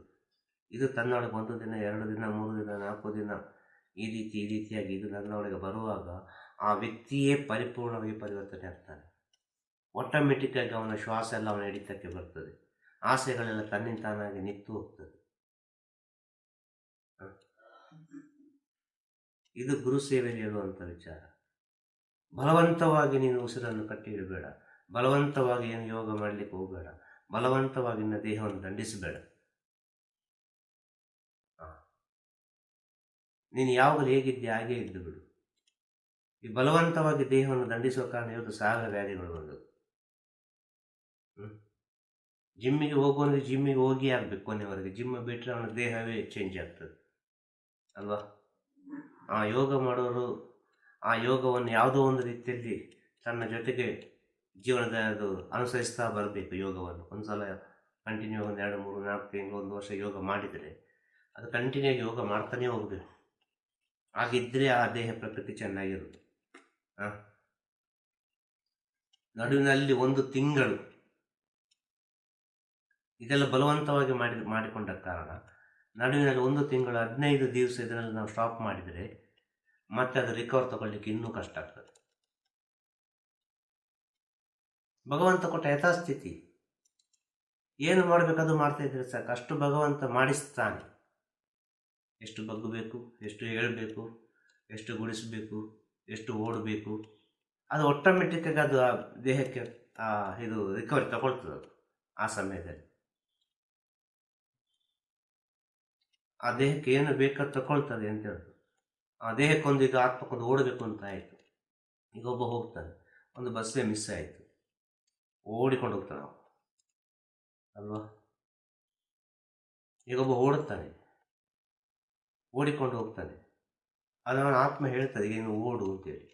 ಆಗ ಅವ ಓಡಿದರೆ ಸರಿಯಾದ ಸ್ಥಿತಿ ಅದು. ನಾನು ಯಾವಾಗಲೂ ಓಡಬೇಕು ಅಂತ ಹೇಳಿದರೆ ಹೇಳೋದು ತಪ್ಪು. ಇವತ್ತಿನ ಸ್ಥಿತಿ ಹಾಗೆ ಯಾವಾಗಲೂ ಮಾಡಿದ್ದಾನು ಅಂತೇಳಿ. ಇವತ್ತಿನ ಸ್ಥಿತಿ ಹೀಗೆ ಕಾರಣ ಏನಂದರೆ ಶಾರೀರಿಕ ಕ್ರಿಯೆ ಇಲ್ಲ. ಫಸ್ಟ್ ಆಫ್ ಆಲ್ ಯಾರಿಗೂ ಶಾರೀರಿಕ ಕ್ರಿಯೆ ಇಲ್ಲ. ಈ ಶಾರೀರಿಕ ಕ್ರಿಯೆ ಇಲ್ಲದ ಕಾರಣ ಇದೆಲ್ಲ ಮಾಡುವಾಗ ಬೆನಿಫಿಟ್ಸ್ನಾಗಿ ಕಾಣ್ತದೆ. ಸೊ ಬೆನಿಫಿಟ್ಸ್ ಇದೆ, ಇಲ್ಲ ಅಂತಲ್ಲ. ಅದು ಕೆಲವು ಟೈಮ್ ಅದು ರಾಂಗ್ ಆಗಿ ಕನೆಕ್ಟ್ ಆಗಿ ಬಿಟ್ಟರೆ ಕೆಲವು ವಿಷಯದಲ್ಲಿ ಅದು ಸರಿ ಮಾಡಲಿಕ್ಕೆ ಭಾಳ ಕಷ್ಟ. ಆದ ಕಾರಣ ಯಥಾಸ್ಥಿತಿಯಲ್ಲಿರೋದು ತುಂಬ ಒಳ್ಳೆಯದು. ಯಥಾಸ್ಥಿತಿಯಲ್ಲೇ ಸತ್ಯವನ್ನು ಕಂಡುಕೊಳ್ಳಿ, ಯಥಾಸ್ಥಿತಿಯಲ್ಲೇ ಜ್ಞಾನವನ್ನು ಕಂಡುಕೊಳ್ಳಿ. ನೀವು ಯಾವ ಕೆಲಸ ಮಾಡ್ತೀರ ಅದೇ ಕೆಲಸವನ್ನು ಮಾಡಿಕೊಂಡಿರಿ. ನೀವು ಸಂಸಾರದಲ್ಲೇ ಇದ್ದು ಬಿಡಿ, ನೀವು ವ್ಯಾಪಾರದಲ್ಲೇ ಇದ್ದು ಬಿಡಿ. ಅದರಿಂದ ಈ ಕಡೆ ಬರಬೇಡಿ. ಆಧ್ಯಾತ್ಮಿಕಕ್ಕೆ ಅಂತೇಳಿ ಸಮಯ ಇಲ್ಲ. ಕ್ಷಣ ಕೂಡ ಆಧ್ಯಾತ್ಮಿಕವೇ, ಪ್ರತಿದಿನವೂ ಆಧ್ಯಾತ್ಮಿಕವೇ. ಹುಟ್ಟಿನಿಂದ ಸಾಯುವಲ್ಲಿವರೆಗೆ, ಸತ್ತ ನಂತರ ಪುನಃ ಹುಟ್ಟಿನಿಂದ ಪುನಃ ಸಾಯುವಲ್ಲಿವರೆಗೆ ಆಧ್ಯಾತ್ಮಿಕವೇ ಇರುವುದು. ನಮ್ಮ ದೃಷ್ಟಿ, ನಮ್ಮ ಒಳಗಿನ ಸ್ಥಿತಿ, ನಮ್ಮ ಎಲ್ಲ ಪಂಚೇಂದ್ರಿಯದ ಸ್ಥಿತಿ ಯಾವ ರೀತಿ ನೋಡಿಕೊಳ್ತದೆ ಅದೇ ರೀತಿ ಈ ಪ್ರಪಂಚ ನಮ್ಮ ಕಣ್ಣ ಮುಂದೆ ಸೃಷ್ಟಿಯಾಗ್ತದೆ. ನಿಮಗೆ ಕಾಣೋ ಪ್ರಪಂಚ ಎಲ್ಲರಿಗೂ ಕಾಣೋದಿಲ್ಲ. ಎಲ್ಲರಿಗೂ ಕಾಣೋ ಪ್ರಪಂಚ ನಮ್ಮ ಕಣ್ಣಿಗೆ ಕಾಣೋದಿಲ್ಲ. ಪ್ರತಿಯೊಬ್ಬನಿಗೆ ಹೇಳೋದು, ನಿನಗೆ ಕಾಣೋ ಪ್ರಪಂಚ ಇವನಿಗೆ ಕಾಣಬೇಕಾಗಿಲ್ಲ. ಇವನಿಗೆ ಕಾಣೋ ಪ್ರಪಂಚ ನಿನ್ನ ಕಣ್ಣಿಗೆ ಕಾಣಬೇಕಾಗಿಲ್ಲ. ಈ ಪ್ರಪಂಚ ಕಾಣೋದು ನಮ್ಮ ಪಂಚೇಂದ್ರಿಯಗಳು ಯಾವ ರೀತಿ ಸೃಷ್ಟಿ ಉಂಟು, ಅದು ಯಾವ ರೀತಿ ಸೃಷ್ಟಿ ಮಾಡಿಕೊಳ್ತದೆ. ಒಂದು ಶಬ್ದವನ್ನು ಕಿವಿ ಯಾವ ರೀತಿ ಸೃಷ್ಟಿ ಮಾಡಿಕೊಳ್ತದೆ, ಯಾವ ರೀತಿ ಗ್ರಹಿಸಿಕೊಳ್ತದೆ. ಒಂದು ನೋಟದಿಂದ ಯಾವ ರೀತಿ ಸೃಷ್ಟಿಯಾಗ್ತದೆ. ಒಂದು ಮಾತಿನಿಂದ ಏನು ಸೃಷ್ಟಿಯಾಗ್ತದೆ, ಒಂದು ಉಸಿರಿನಿಂದ ಏನು ಸೃಷ್ಟಿಯಾಗ್ತದೆ, ಒಂದು ರೂಪದಿಂದ ಏನು ಸೃಷ್ಟಿಯಾಗ್ತದೆ ನಿಮ್ಮ ಒಳಗೆ. ಅದುವೇ ಪ್ರಪಂಚವಾಗಿ ನಿಮ್ಮ ಕಣ್ಣ ಮುಂದೆ ಕಾಣುತ್ತೆ. ಆಯ್ತಾ? ಇನ್ನೆಂತ ಬೇಕು? ನೆಗೆಟಿವ್ ಆಲೋಚನೆ ಮಾಡೋ ಜನಗಳ ಜೊತೆ ಇದ್ದಾಗ ಅದು ನಮ್ಮ ಮೇಲೆ ಪರಿಣಾಮ ಬೀರ್ದಂಗೂ ಮಾಡ್ಕೋಬೋದ? ಖಂಡಿತವಾಗಿ ಮಾಡ್ಕೊಳ್ಬೋದು. ನೆಗೆಟಿವ್ ಬರದ ಹಾಗೆ ನಮ್ಮನ್ನು ನಾವು ಕಾಪಾಡಿಕೊಳ್ಬೇಕಾದ್ರೆ ನಮ್ಮ ಮನಸ್ಸು ತುಂಬ ಸ್ಟ್ರಾಂಗ್ ಇರಬೇಕು. ಎಲ್ಲರ ಮಾತು ಕೇಳಿದ್ರೆ ಆಗಲಿಕ್ಕಿಲ್ಲ. ಅವರಿವರ ಮಾತು ಕೇಳೋದ್ರಿಂದಲೇ ನೆಗೆಟಿವ್ ನಿಮ್ಮ ಒಳಗೆ ಹೋಗುವುದು. ನೆಗೆಟಿವ್ ಥಾಟ್ಸ್ ಎಂಬುದು ನಿಮ್ಮ ಒಳಗೆ ಸ್ವಲ್ಪ ಆದರೂ ಇದ್ದರೂ ಆ ನೆಗೆಟಿವ್ ನಿಮಗೆ ಕನೆಕ್ಟ್ ಆಗೋದು. ನಿಮ್ಮ ಒಳಗೆ ನೆಗೆಟಿವ್ ಥಾಟ್ಸ್ ಇಲ್ಲ ಅಂತ ಹೇಳಿದರೆ ನಿಮ್ಮ ಸುತ್ತಮುತ್ತಲು 1000 ನೆಗೆಟಿವ್ ಇದ್ದರೂ ನಿಮಗೆ ಅದು ಕನೆಕ್ಟ್ ಆಗೋದು. ನಮ್ಮ ಒಳಗಿರೋ ನೆಗೆಟಿವ್ ಏನು ಅಂತ ನಾವು ಮೊದಲು ಅರ್ಥ ಮಾಡಿಕೊಂಡು ಆ ನೆಗೆಟಿವನ್ನು ಕಂಪ್ಲೀಟ್ ಹೊರಗೆ ಹಾಕಿದರೆ ಹೊರಗಿನ ನೆಗೆಟಿವ್ ಯಾವುದು ನಮಗೆ ಕನೆಕ್ಟ್ ಆಗೋದಿಲ್ಲ. ಹೊರಗಡೆ ಹಾಕೋದಕ್ಕೆ ಸುಲಭ ವಿಧಾನ ಯಾವುದು? ನೆಗೆಟಿವ್ ಥಾಟ್ಸ್ ಏನಿದೆ ಅದನ್ನು ಹೊರಗಡೆ ಹಾಕೋದಕ್ಕೆ, ಅದನ್ನು ಚೇಂಜ್ ಮಾಡೋಕ್ಕೆ ಹೋದರೆ ನಾವು ಎಫರ್ಟ್ ಹಾಕ್ದಾಗುತ್ತೆ. ನ್ಯಾಚುರಲ್ ಆಗಿ ನಾವು ಪಾಸಿಟಿವ್ ಥಾಟ್ ಸ್ಟೇಟಿಗೆ ಬರೋಕ್ಕೆ ಏನು ಮಾಡಬೇಕಾಗುತ್ತೆ? ಇಲ್ಲ ಅನುಭವಿಸಬೇಕು. ನ್ಯಾಚುರಲ್ ಹೋಗ್ಬೇಕಾದ್ರೆ ಅನುಭವಿಸಬೇಕು. ಅನುಭವಿಸುವಂತ ಗೊತ್ತಾಯ್ತು, ಅದನ್ನು ಸ್ವೀಕರಿಸಬೇಕು. ಅಂದರೆ ದಿನನಿತ್ಯ ಚಟುವಟಿಕೆಗಳಲ್ಲಿ ಹೆಂಗೆ ಆ ಥರ ಸ್ಥಿತಿಲಿ ಇರೋದು ಅಂತ, ನಾವು ಮಾರ್ನಿಂಗ್ ಎದ್ದಾಗಿಂದ ನೈಟ್ ಮಲಗೋವರೆಗೂ ಕೆಲಸದಲ್ಲಿದ್ದಾಗ ನಾವು ಮಾಡೋ ಆ್ಯಕ್ಟಿವಿಟೀಸಲ್ಲಿ ಅಲ್ಲಿ ಹೆಂಗೆ ನಾವು ಆ ಸ್ಥಿತಿಯನ್ನು ಕಾಪಾಡ್ಕೊಳ್ಳೋದು, ಆ ಸ್ಥಿತಿಯಲ್ಲಿ ಇರೋದು ಹೆಂಗೆ, ಪಾಸಿಟಿವ್ ಸ್ಟೇಟಲ್ಲಿ ಇರೋದು ಹೆಂಗೆ, ಪಾಸಿಟಿವ್ ಥಾಟಲ್ಲಿ ಇರೋದು ಹೆಂಗೆ, ಅವರವರ ಜೀವನ ಶೈಲಿಯ ಮೇಲೆ. ಪ್ರತಿಯೊಬ್ಬ ಯಾರೆಲ್ಲ ಸಿಗ್ತಾನೆ ಅವನ ಜೊತೆ ನಾವು ಯಾವ ರೀತಿ ಬೆರೀತೇವೆ ಅದರ ಮೇಲೆಲ್ಲ ಒಳಗಿದೆ. ನಮ್ಮ ಒಳಗೆ ಪಾಸಿಟಿವ್ ಥಿಂಕ್, ನಮ್ಮ ಒಳಗೆ ಆ ಸತ್ಯದ ವಿಚಾರ ಇದ್ದರೆ ನಾವು ಅದನ್ನೇ ಮಾತಾಡ್ತೇವೆ ಅಂತ ಹೇಳೋದು. ಪ್ರತಿಯೊಂದು ವಿಚಾರದಲ್ಲಿ ನಾವು ತಲೆ ಬಗ್ಗುತ್ತೇವೆ, ಕಾಂಪ್ರಮೈಸ್ ಆಗ್ತೇವೆ ಆಯಾ ಸನ್ನಿವೇಶಕ್ಕೆ ತಕ್ಕವಾಗಿ. ಹೇಳೋದರ್ಥ ಆಯ್ತಾ? ನನಗೆ ಗೊತ್ತುಂಟು ಎಂಬುದನ್ನು ಬಿಟ್ಟು ನೀವು ಹೇಳಿದ್ದನ್ನೆಲ್ಲ ಕೇಳಿ ಅದಕ್ಕೆಲ್ಲ ಒಂದು ಸೇರಿಸಿ ಒಂದು ಜಡ್ಜ್ಮೆಂಟ್ ತಗೊಳ್ಳಿಕ್ಕಾಗ್ತದೆ. ನನಗೆ ಗೊತ್ತುಂಟು ಅಂತ ಹೇಳಿದ ಕೂಡಲೇ ಅಲ್ಲಿ 2 ಎನರ್ಜಿಗಳು ಆಟ ಆಡಲಿಕ್ಕೆ ಶುರು ಮಾಡ್ತದೆ, ಪಾಸಿಟಿವ್ ನೆಗೆಟಿವ್. ನನಗೆ ಗೊತ್ತುಂಟು ಅಂತೇಳಿ ಆಗೋ ಇಲ್ಲ, ನೀನು ಹೇಳಿದೆ ಸರಿ ಅಂತ ಹೇಳಿದರೆ ಅದು ನೆಗೆಟಿವ್ ಆದರೂ ಸರಿ, ಪಾಸಿಟಿವ್ ಆದರೂ ಸರಿ, ನೀನು ಹೇಳಿದೆ ಸರಿ ಅಂತೇಳಿ ಆದರೆ ನಿನ್ನೊಳಗೆ ಪಾಸಿಟಿವ್ ಥಾಟ್ಸ್ ಇದ್ದರೆ ಆ ನೆಗೆಟಿವ್ ಕಡಿಮೆ ಆಗ್ತದಾಗ ಅಲ್ಲಿದ್ದು. ಆ ನೆಗೆಟಿವ್ ಕಮ್ಮಿ ಆದ ಕೂಡಲೇ ಸ್ವಲ್ಪ ಜರ್ನಿ ಆಗುವ ನಿನಗೆ ಹೇಳಲಿಕ್ಕಾಗ್ತದೆ ಅಲ್ವಾ? ನಿನಗೆ ಹೇಳಲಿಕ್ಕಾಗ್ತದೆ. ಯಾರಿಗೆ? ಇದು ಸರಿಯಲ್ಲ, ನಾವು ಈ ರೂಟಲ್ಲಿ ಹೋಗುವ ಅಂತೇಳಿ. ಒಬ್ಬನನ್ನು ತಪ್ಪು ಮಾಡುವಂತ ಇದ್ದಲಿಕ್ಕೆ ಆಗೋದಿಲ್ಲ. ಕೂಡಲೇ ಹೇಳಿದ್ರೆ ಜಗಳವೇ ಆಗ್ಬೋದು. ಅವನ ಜೊತೆ ಸ್ವಲ್ಪ ಪಯಣ ಮಾಡಿ ಮತ್ತೆ ಅವನಿಗೆ ತಿಳುವಳಿಕೆ ಹೇಳಿದರೆ ನಿನ್ನ ಮಾತನ್ನು ಕೇಳ್ತಾನೆ. ಹೇಳುತ್ತೆ ಯಾರಾದರೂ ಸರಿ, ಅವರ ಜೊತೆ ಸ್ವಲ್ಪ ಪಯಣ ಮಾಡಿದ ನಂತರ ನಾವು ಒಂದು ಹೇಳಿದರೆ ಅವರು ಕೇಳ್ತಾರೆ. ನೋಡಿದ ಕೂಡಲೇ ಹೇಳಿದರೆ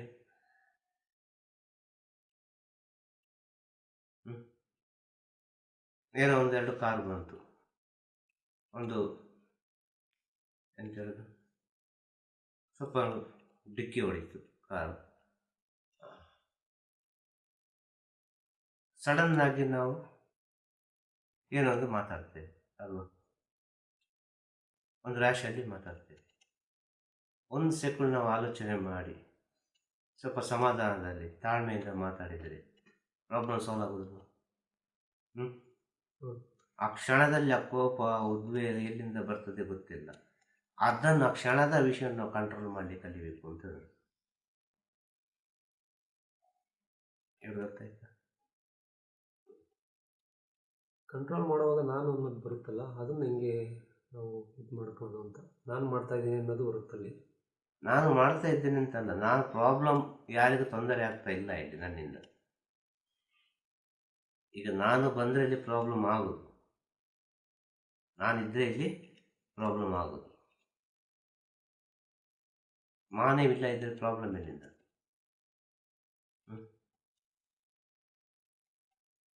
ಹೇಳ್ಬೇಕಾಯ್ತಾ? ಆ ಕ್ಷಣದಲ್ಲಿ ನಾನು ಎಂಬುದನ್ನು ಬಿಟ್ಟರೆ ಪ್ರಾಬ್ಲಮ್ ಇಲ್ಲಲ್ಲ. ಆ ಕ್ಷಣದಲ್ಲಿ ನಾನು ಮಾಡ್ತೇನೆ, ನಾನು ಹೇಳಿದ್ರೆ ಸರಿ, ನನಗೆ ಗೊತ್ತುಂಟು, ಇದೇ ಕರೆಕ್ಟ್ ಅಂತ ಹೇಳೋದು ಪ್ರಾಬ್ಲಮ್ ಆಗೋದಲ್ಲ. ಆ ಕ್ಷಣದಲ್ಲಿ ಕಾಂಪ್ರಮೈಸ್ ಆಗಿ,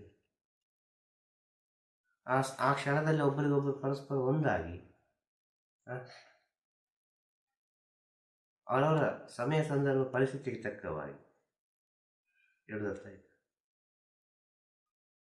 ಇಲ್ಲಿ ಅವರಿಗೆ ಗೊತ್ತಿದ್ರೆ ಏನು, ಅವ್ರ ದೊಡ್ಡ ವ್ಯಕ್ತಿಗಳಾದ್ರೆ ಏನು, ನನಗೆ ಸಂತೋಷ ಪಡುವ. ಹೇಳೋದಾಯ್ತು. ಈಗ ನಾವು ಒಬ್ಬರನ್ನು ನೀವೇಪ್ಪ, ನಿಮಗೆ ಎಲ್ಲ ಗೊತ್ತುಂಟು, ನೀವೇ ಮೇಲೆ ಕೂತ್ಕೊಳ್ಳಿ ಅಂತ ಹೇಳಿದರೆ ಆಗಲಿಕ್ಕೆ ಹೋಗ್ಲಿಕ್ಕೆ ಏನಿದೆ? ಈ ನಾನು ಅಂತ ಇದ್ರೆ ತಾನೇ ಅವಲ್ಲಿ ಮೇಲೆ ಕೂತ್ಕೊಳ್ಬಾರ್ದು ಅಂತೇಳಿ. ನಾನೆಂಬುದಿಲ್ಲದ್ರೆ ನೀನು ಕೂತ್ಕೊಂಡು ನನಗೆ ಸಂತೋಷವಾಗಿರು. ಭಗವಂತ ನಿಶ್ಚಯಿಗೆ ಇದ್ರೆ ಏನು ಮಾಡ್ಲಿಕ್ಕೆ ಆಗುದಿಲ್ಲ, ಖುಷಿ ಖುಷಿಯಾಗಿರು. ಆಗ ನಾನು ಎಂಬುದೇನು ಮಾಡ್ತದೆ? ನಾನು ಎಂಬುದು ಇಲ್ಲ, ನಾನು ಇಲ್ಲ ಅಂತ ಹೇಳಿದರೆ ಅದೇನಾಗ್ತದೆ? ಆ ನಾನು ಎಂಬುದನ್ನು ಬಿಡಲಿಕ್ಕೆ ಸಾಧ್ಯ ಇಲ್ಲ. ನಾನು ಎಂಬುದನ್ನು ನಿನ್ನ ಜೊತೆ ಸೇರಿಸಬೇಕಷ್ಟೆ. ಆಗ ಸೇರಿಸುವವರು ನಾವಾಗಿರ್ತೇವೆ. ಅದು ಸೇರುವುದಿಲ್ಲ, ನಾವು ಸೇರಿಸಿಕೊಳ್ಳಬೇಕು. ಆಗ ನಾನು ಎಂಬುದನ್ನು ಬಿಟ್ಟು ಹೋಯ್ತು ಅಂತ ಹೇಳುವುದು. ನನ್ನನ್ನು ನೀರಲ್ಲಿ ಸೇರಿಸಿದಾಗ ನಾನು ಅನ್ನೋದಿರಲ್ಲ, ಇರುವುದಿಲ್ಲ. ಎಂತಬೇಕು? ಬ್ರೀತಿಂಗ್ ಟೆಕ್ನಿಕ್ಸ್ ಏನಾದರೂ ಇದೆಯಾ? ಇಲ್ಲ ಏನಿಲ್ಲ, ನಾರ್ಮಲ್ ಬ್ರೀತಿಂಗ್, ನ್ಯಾಚುರಲ್ ಬ್ರೀತಿಂಗ್ ಮಾಡೋದು. ನ್ಯಾಚುರಲ್ ಬ್ರೀತಿಂಗ್, ಅದರ ಟೆಕ್ನಿಕ್ ಏನಿಲ್ಲ. ಭಾವನೆಗಳು, ಥಾಟ್ಸ್. ನಿನಗೆ ಸಂತೋಷ ಆದಾಗ ನಿನ್ನ ಬ್ರೀತಿಂಗ್ ಜಾಸ್ತಿ ಕಡಿಮೆ ಆಗ್ತದೆ. ನಿನಗೆ ದುಃಖ ಆದಾಗ ನಿನ್ನ ಬ್ರೀತಿಂಗಲ್ಲಿ ಏರುಪೇರುಗಳಾಗ್ತದೆ. ನಿನಗೆ ಕೋಪ ಬಂದಾಗ ಬ್ರೀತಿಂಗ್ ಇನ್ನಷ್ಟು ವ್ಯತ್ಯಾಸಗಳಾಗ್ತದೆ. ಹೆಂಗೆ ಬರುತ್ತೆ ಹಂಗೆ ನಮ್ಮ ಭಾವನೆ ಹೆಂಗೆ ಬರ್ತದೆ ಹಂಗೆ, ಅದರಲ್ಲೇನು ಮಾಡಲಿಕ್ಕಿಲ್ಲ. ಅದು ಹೇಗೆ ಹೋಗ್ತಾ ಉಂಟು ಹಾಗೆ ಹೋಗ್ತಾ ಇರಲಿ. ಅದು ಭಗವಂತ ಹೇಗೆ ಹೋಗಿಸ್ಬೇಕು ಹಾಗೆ ಹೋಗಿಸ್ತಾ ಇದ್ದಾನೆ. ಇದು ನ್ಯಾಚುರಲ್ ಪ್ರೊಸೆಸ್. ಇದನ್ನು ನಾವು ಇನ್ನೊಂದು ರೀತಿಯಲ್ಲಿ ಹೀಗೆ ಹೋಗಬೇಕು ಅಂತ ಹೇಳಲಿಕ್ಕಿಲ್ಲ. ಅದು ಮನಸ್ಸು ಯಾವಾಗ ನಿಮ್ಮದು ಶುದ್ಧ ಆಗ್ತಾ ಹೋಗ್ತದೋ ಆವಾಗ ಬ್ರೀತಿಂಗ್ ಎಂಬುದು ನಿಮ್ಮ ಕಂಟ್ರೋಲಿಗೆ ಬರ್ತಾ ಹೋಗ್ತದೆ. ಮನಸ್ಸು ಶುದ್ಧವಾಗಲಿಲ್ವ, ಮನಸ್ಸು ಅಪವಿತ್ರವಾಯಿತಾ, ಮನಸ್ಸು ಅಲಿತಾ ಉಂಟಾ, ನಿಮ್ಮ ಬ್ರೀತಿಂಗ್ ಕೂಡ ಜಾಸ್ತಿ ದೂರ ಹೋಗಿ ಅಲಿತಾ ಇರ್ತದೆ. ಇದು ಮನಸ್ಸು ಕಾರಣ. ಇದು ಸ್ಟ್ರೈಟ್ ಹೇಳ್ತಾ ಇರೋದು. ಈಗ ಹೇಳ್ತಾ ಇರೋದು ಏನು? ಬ್ರೀತಿಂಗ್ ಮಾಡಿದ ಕೂಡಲೇ ಮನಸ್ಸು ಕಂಟ್ರೋಲಿಗೆ ಬರ್ತದೆ ಅಂತೇಳಿ ಡೆಫಿನೆಟ್ ಬರೋದಿಲ್ಲ. ಬ್ರೀತಿಂಗ್ ಮಾಡಿದ ಕೂಡಲೇ ಮನಸ್ಸು ಕಂಟ್ರೋಲಿಗೆ ಬರೋದಿಲ್ಲ. ಮನಸ್ಸು ಕಂಟ್ರೋಲಿಗೆ ಬರೋದು ಹೇಗೆ ಗೊತ್ತಾ? ಅನುಭವದಿಂದ. ಮನಸ್ಸು ಕಂಟ್ರೋಲಿಗೆ ಬರೋದು ಹೇಗೆ ಗೊತ್ತಾ? ಸುತ್ತಮುತ್ತ ಇರುವ ಪರಿಸರ. ಮನಸ್ಸು ಕಂಟ್ರೋಲಿಗೆ ಬರೋದು ಹೇಗೆ ಗೊತ್ತಾ? ನಮ್ಮನ್ನು ಕೇಳುವರೊಬ್ಬರು ಇದ್ದಾರೆ ಅಂತ ಹೇಳೋದ್ರಿಂದ ಮನಸ್ಸು ಕಂಟ್ರೋಲ್ ಬರೋದು. ಇದು ಪ್ರಾಕ್ಟಿಕಲ್ ಆಗಿ ನಡೆಯುವ ಪ್ರೊಸೆಸ್. ಇದು ಮನಸ್ಸನ್ನ ಕಂಟ್ರೋಲಿಂಗ್. ಇದು ಬಲವಂತ ಮಾಡಿ ನಾವು ಮಾಡ್ತೇವಲ್ಲ, ಅದೊಂದು ಅರ್ಧ ಗಂಟೆ 1 ಗಂಟೆ ತಾತ್ಕಾಲಿಕವಾಗಿ ಸ್ಥಿತಿಯನ್ನು ಕಾಣಬಹುದು. ಮತ್ತು 10 ಗಂಟೆ ಇದರಿಂದ ಜಾಸ್ತಿ ಆಗಿರ್ಬೋದು. ಈ 1 ಗಂಟೆ ತಡೆದುಕೊಂಡ ಶಕ್ತಿ ಉಂಟಲ್ವ, 10 ಗಂಟೆಯಲ್ಲಿ ಯಾವ ರೀತಿ ಬೇಕಾದ್ರೂ ಪ್ರೊಡ್ಯೂಸ್ ಆಗ್ಬೋದು ಬಲವಂತ. ಅದು ಆಟೋಮೆಟಿಕ್ ಆಗಿ ಆಗೋದು ಅಂತ ಹೇಳುವಾಗ ಅದು ಸ್ಲೋ ಪ್ರೊಸೆಸ್ಸಲ್ಲಿ ಆಗ್ತಾ ಹೋಗ್ತದೆ. ಇವತ್ತಿಂದ ನಾಳೆ ಯಾವುದು ಆಗೋದಿಲ್ಲ ಅಂತ ಹೇಳೋದು. ಇವತ್ತಿಂದ ನಾಳೆ ಯಾವುದು ಆಗೋದಿಲ್ಲ. 1000 ವಿಚಾರವನ್ನು ಕೇಳ್ಬೋದು, 1000 ವಿಚಾರವನ್ನು ಓದ್ಬೋದು, 1000 ಜನರ ಹತ್ರ ಜ್ಞಾನವನ್ನು ಪಡೆಯಬಹುದು. ಆದರೆ ತನ್ನ ಒಳಗೆ ಅದರ ಅರಿವು ಆಗದಿದ್ದರೆ ಈ 1000 ಜನ ಹತ್ರ ಮಾತಾಡಿದ್ದು, 1000 ವಿಚಾರ ಕೇಳಿದ್ದು, 1000 ಓದಿದ್ದು ಎಲ್ಲವೂ ವ್ಯರ್ಥ ಆಗ್ತದೆ. ಇದು ತನ್ನ ಒಳಗೆ ಅನುಭವ ಆಗಬೇಕು ಅಂತ ಹೇಳಿದರೆ ನಾವು ಅದನ್ನು ಅನುಭವಿಸಬೇಕು. ನಾವು ಅದನ್ನು ಅನುಭವಿಸುವಾಗ ನಮಗೆ ಎಲ್ಲ ವಿಚಾರಗಳು ತಿಳಿಯಬೇಕು. ಇಷ್ಟೇ ಹೇಳಲಿಕ್ಕೆ ಸಾಧ್ಯ. ಯಾರೊಬ್ಬ ಕಮ್ಮಿಯಾಗಿ ಉಸಿರಾಟದಲ್ಲಿರ್ತಾನೋ ಅವನ ಆರೋಗ್ಯ ಚೆನ್ನಾಗಿರ್ಬೋದು, ಅವನಿಗೆ ಆಯುಷು ಚೆನ್ನಾಗಿರ್ಬೋದು, ಒಂದು ಒಳ್ಳೆಯ ಒಂದು ಜ್ಞಾನ ಇರಬಹುದು, ಇಷ್ಟಿರಬಹುದು. ಅವನು ಸ್ವಲ್ಪ ಮಾಯಿಂದ ದೂರ ಇರಬಹುದು, ಕಡಿಮೆಯಾಗಿ ಉಸಿರಾಡುವ. ಸ್ವಾಭಾವಿಕವಾಗಿ ಆಗುತ್ತೆ ಅಂತ ಆಗೋದಿಲ್ಲ. ಆಸೆಗಳು ಜಾಸ್ತಿ ಇಟ್ಕೊಂಡೋಗಿ ಬ್ರೀತಿಂಗ್ ಜಾಸ್ತಿ ಬರುತ್ತೆ ಅಂತ ಹೇಳ್ತಾರೆ. ಖಂಡಿತ ಆಸೆ ನಿಧಾನವಾಗಿ ಬ್ರೀತ್ ಮಾಡ್ತಾರೆ ಅಂತ. ಆಸೆಗಳು, ಥಾಟ್ಸ್ಗಳು ಯಾವ ರೀತಿ ಆಗ್ತದೆ ಅದೇ ರೀತಿ ಬ್ರೀತಿಂಗ್, ನಮ್ಮ ಶ್ವಾಸಗಳು ಏರುಪೇರುಗಳಾಗ್ತದೆ. ಆದ ಕಾರಣ ಹೇಳೋದು ಸಮಚಿತ್ತವಾಗಿರಿ, ಜಾಸ್ತಿ ಟೆನ್ಷನ್ ಮಾಡಲಿಕ್ಕೆ ಹೋಗಬೇಡಿ, ಓವರ್ ಥಿಂಕಿಂಗ್ ಮಾಡಲಿಕ್ಕೆ ಹೋಗಬೇಡಿ, ನಾಳೆ ಥಿಂಕಿಂಗ್ ಮಾಡಲಿಕ್ಕೆ ಹೋಗಬೇಡಿ. ಇದೆಲ್ಲ ನಿಮಗೆ ಅನೇಕ ರೀತಿಯ ಸಮಸ್ಯೆಗಳನ್ನು ಕೊಡ್ತದೆ. ಕಳೆದೋದ್ದನ್ನು ತುಂಬ ರೀತಿಯಲ್ಲಿ ಯೋಚನೆ ಮಾಡಲಿಕ್ಕೆ ಹೋಗಿ ಕಳೆದು ಹೋಯ್ತು, ಅದನ್ನು ಥಿಂಕ್ ಮಾಡಬೇಡಿ, ಅದನ್ನು ಬಿಟ್ಟು ಬಿಡಿ. ಇದನ್ನೆಲ್ಲ ನಾವು ಥಿಂಕ್ ಮಾಡುವಾಗ ಈ ಶ್ವಾಸ ಎಂಬುದು ತನ್ನಿಂದ ತಾನಾಗೆ ನಮ್ಮನ್ನು ಬಿಟ್ಟು ಹೋಗ್ತಾನೇ ಇರ್ತದೆ. ನಮ್ಮಲ್ಲಿ ಶಕ್ತಿ ಎಂಬುದು ನಿಲ್ಲುವುದಿಲ್ಲ, ನಮ್ಮಲ್ಲಿ ಎನರ್ಜಿ ಎಂಬುದು ನಿಲ್ಲುವುದಿಲ್ಲ. ಆಗ ನೀವು ಥಾಟ್ಸನ್ನು ಎಷ್ಟು ಕಮ್ಮಿ ಮಾಡ್ತೀರಿ, ಭಾವನೆಗಳನ್ನು ಎಷ್ಟು ಸೂಕ್ಷ್ಮಗೊಳಿಸ್ತೀರಿ. ಮನುಷ್ಯನಿಗೆ ಏನು ಬೇಕಾದ್ದು ಅದು ರೆಗ್ಯುಲರ್ ಆಗಿ ನಡೀತದೆ. ಅದಕ್ಕೆ ಭಗವಂತ ಏನು ತೊಂದರೆ ಮಾಡಲಿಲ್ಲ. ಆದರೆ ಮನುಷ್ಯನಿಗೆ ಈಗ ಬೇಕಾದ್ದನ್ನು ಬಿಟ್ಟು ಬೇಡದ್ದನ್ನು ಹಿಡಿಲಿಕ್ಕೆ ಹೋಗೋ ಕಾರಣ ಇಲ್ಲಿ ಸಮಸ್ಯೆ ಆಗುತ್ತೆ. ಅಲ್ವಾ? ಈಗ ಒಂದು ಹೌಸ್ ವೈಫ್ ಇದ್ದಾರೆ, ಅವ್ರಿಗೇನು ಬೇಕಾದ್ದು, ಮನೆಯಲ್ಲಿ ಗಂಡನಿಗೆ ಏನು ಮಾಡಿಕೊಡ್ಬೇಕು, ಮಕ್ಕಳಿಗೆ ಏನು ಮಾಡಿಕೊಡ್ಬೇಕು, ಮನೆಗೆ ಏನು ನೋಡಿಕೊಡ್ಬೇಕು, ಇಷ್ಟೇ ಅವರ ಕೆಲಸ. ಹಾಗಾಗಿ ಇಲ್ಲಲ್ಲ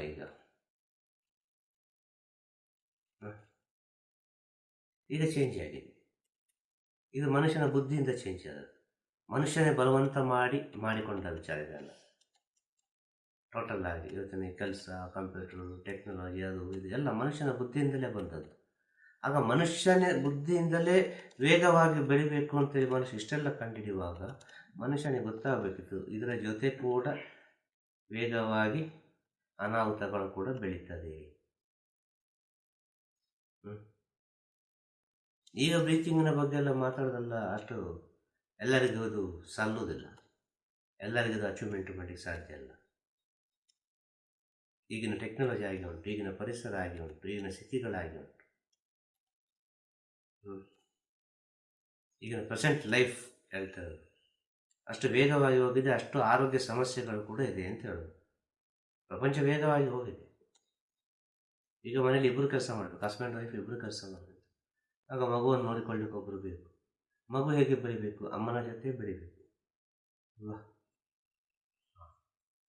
ಹಾಗಾದ್ರೆ ಯಾರ ಜೊತೆ ಬೆಳೀತದೆ? ಅಜ್ಜಿ ಜೊತೆ ಬೆಳೀತದೆ, ಅಲ್ಲ ಒಂದು ಅಜ್ಜನ ಜೊತೆ ಬೆಳೀತದೆ, ಅಲ್ಲ ಒಂದು ಅತ್ತೆ ಜೊತೆ ಬೆಳೀತದೆ, ಯಾರೊಬ್ಬರ ಜೊತೆ ಬೆಳೀತದೆ. ಅಮ್ಮ ಇದ್ದರೆ ಅಮ್ಮನ ಜೊತೆ ಬೆಳೀತದೆ. ಅಪ್ಪ ಅಮ್ಮ ಇಬ್ಬರು ಕೆಲಸಕ್ಕೆ ಹೋಗೋದಾದ್ರೆ ಮಗು ಯಾರ ಜೊತೆ ಬೆಳೀತದೆ? ಅಲ್ವಾ? ಇಲ್ಲೇ ಒಂದು ವಿಷಯ ತಪ್ಪಿತ್ತಲ್ಲ, ಸ್ಟಾರ್ಟಿಂಗ್ ಪಾಯಿಂಟೇ. ಮಗು ಒಂದು 5 ವರ್ಷದವರೆಗೆ ಅಮ್ಮನನ್ನು ಬಿಟ್ಟು ಬಿಡಬಾರ್ದು ಅಂತ ಉಂಟು. ಅಮ್ಮನ ಜೊತೆ ಇರಬೇಕು ಅಂತ 5 ವರ್ಷದವರೆಗೆ ಮಗು ಯಾವತ್ತಿದ್ರೆ ಅಮ್ಮನ ಜೊತೆ ಇರಬೇಕು ಅಂತ. ಆದರೆ ಇವತ್ತಿನ ಕಾಲದಲ್ಲಿ ಹಾಗೆ ಆಗುದಿಲ್ಲ.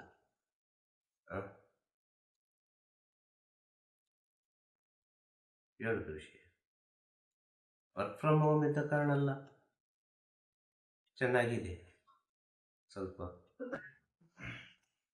ಆಗ ಆಗೋದೆಲ್ಲ ಒಳ್ಳೇದಕ್ಕೆ ಅಲ್ವ? ಕಂಪನಿಯವರು ಸಹ ಆಲೋಚನೆ ಮಾಡಿರಲ್ಲ, ವರ್ಕ್ ಫ್ರಮ್ ಹೋಮ್ ಕೊಟ್ಟರೆ ಒಳ್ಳೆಯದು, ಅವರ ಮನೆ ಸಹ ನಡೀತದೆ, ನಮ್ಮ ಕೆಲಸವೂ ಆಗ್ತದೆ ಅಂತೇಳಿ. ಹೇಳೋದಾಯ್ತಾ? ಬ್ರೀತಿಂಗಿನ ಬಗ್ಗೆ ಮಾತಾಡಲಿಕ್ಕೆ ಹೋದರೆ ಅದು ತುಂಬ ಮೌನವಾಗಬೇಕು. ಬ್ರೀತಿಂಗ್ನ ಬಗ್ಗೆ ಯಾರೊಬ್ಬ ನಿಜವಾಗಿ ಅಭ್ಯಾಸ ಮಾಡ್ತಾ ಮಾಡ್ತಾ ಮಾಡ್ತಾ ಮಾಡ್ತಾ ಮಾಡ್ತಾ ಮಾಡ್ತಾ ಹೋಗುವಾಗ ಅವನು ಮೌನ ಮೌನ ಮೌನ ಮೌನ ಮೌನ ಆಗಿ ಮನುಷ್ಯರಿಂದ ತುಂಬ ದೂರ ಆಗ್ತಾನೆ ಅವ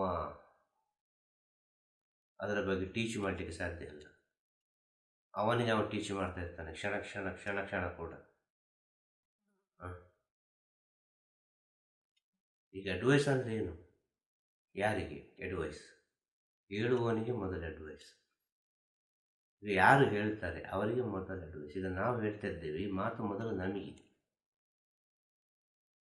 ಇದನ್ನು ನಮ್ಮ ಜೀವನದಲ್ಲಿ ನಾವು ಪಾಲಿಸಿದರೆ ನಮ್ಮ ಆತ್ಮದ ಮಾತನ್ನು, ನಮ್ಮ ಮನಸ್ಸಿನ ಮಾತನ್ನು ನಾವು ಸ್ವೀಕರಿಸಿದೆವು ಅಂತ ಅರ್ಥ. ಅದೇ ರೀತಿಯಾಗಿ ನಮ್ಮ ಜೀವನ ಇದ್ದರೆ ಅದು ಆತ್ಮ ಹೇಳುವುದು.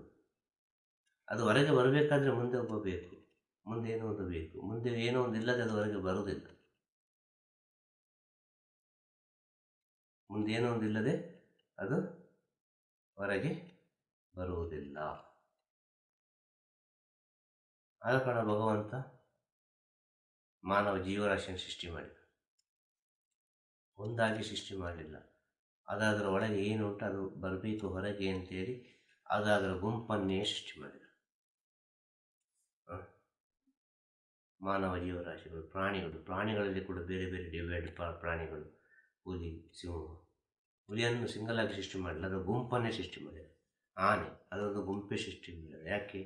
ಅದಾದರ ವಿಚಾರಗಳು, ಅದಾದರ ಭಾವನೆಗಳು, ಅದಾದರ ಸತ್ಯಗಳು ಅದು ಹೊರಗೆ ಬರಬೇಕು ಅಂತ ಹೇಳಿದರೆ ಅದರಂಥದ್ದೇ ಇನ್ನೊಂದು ಬೇಕು,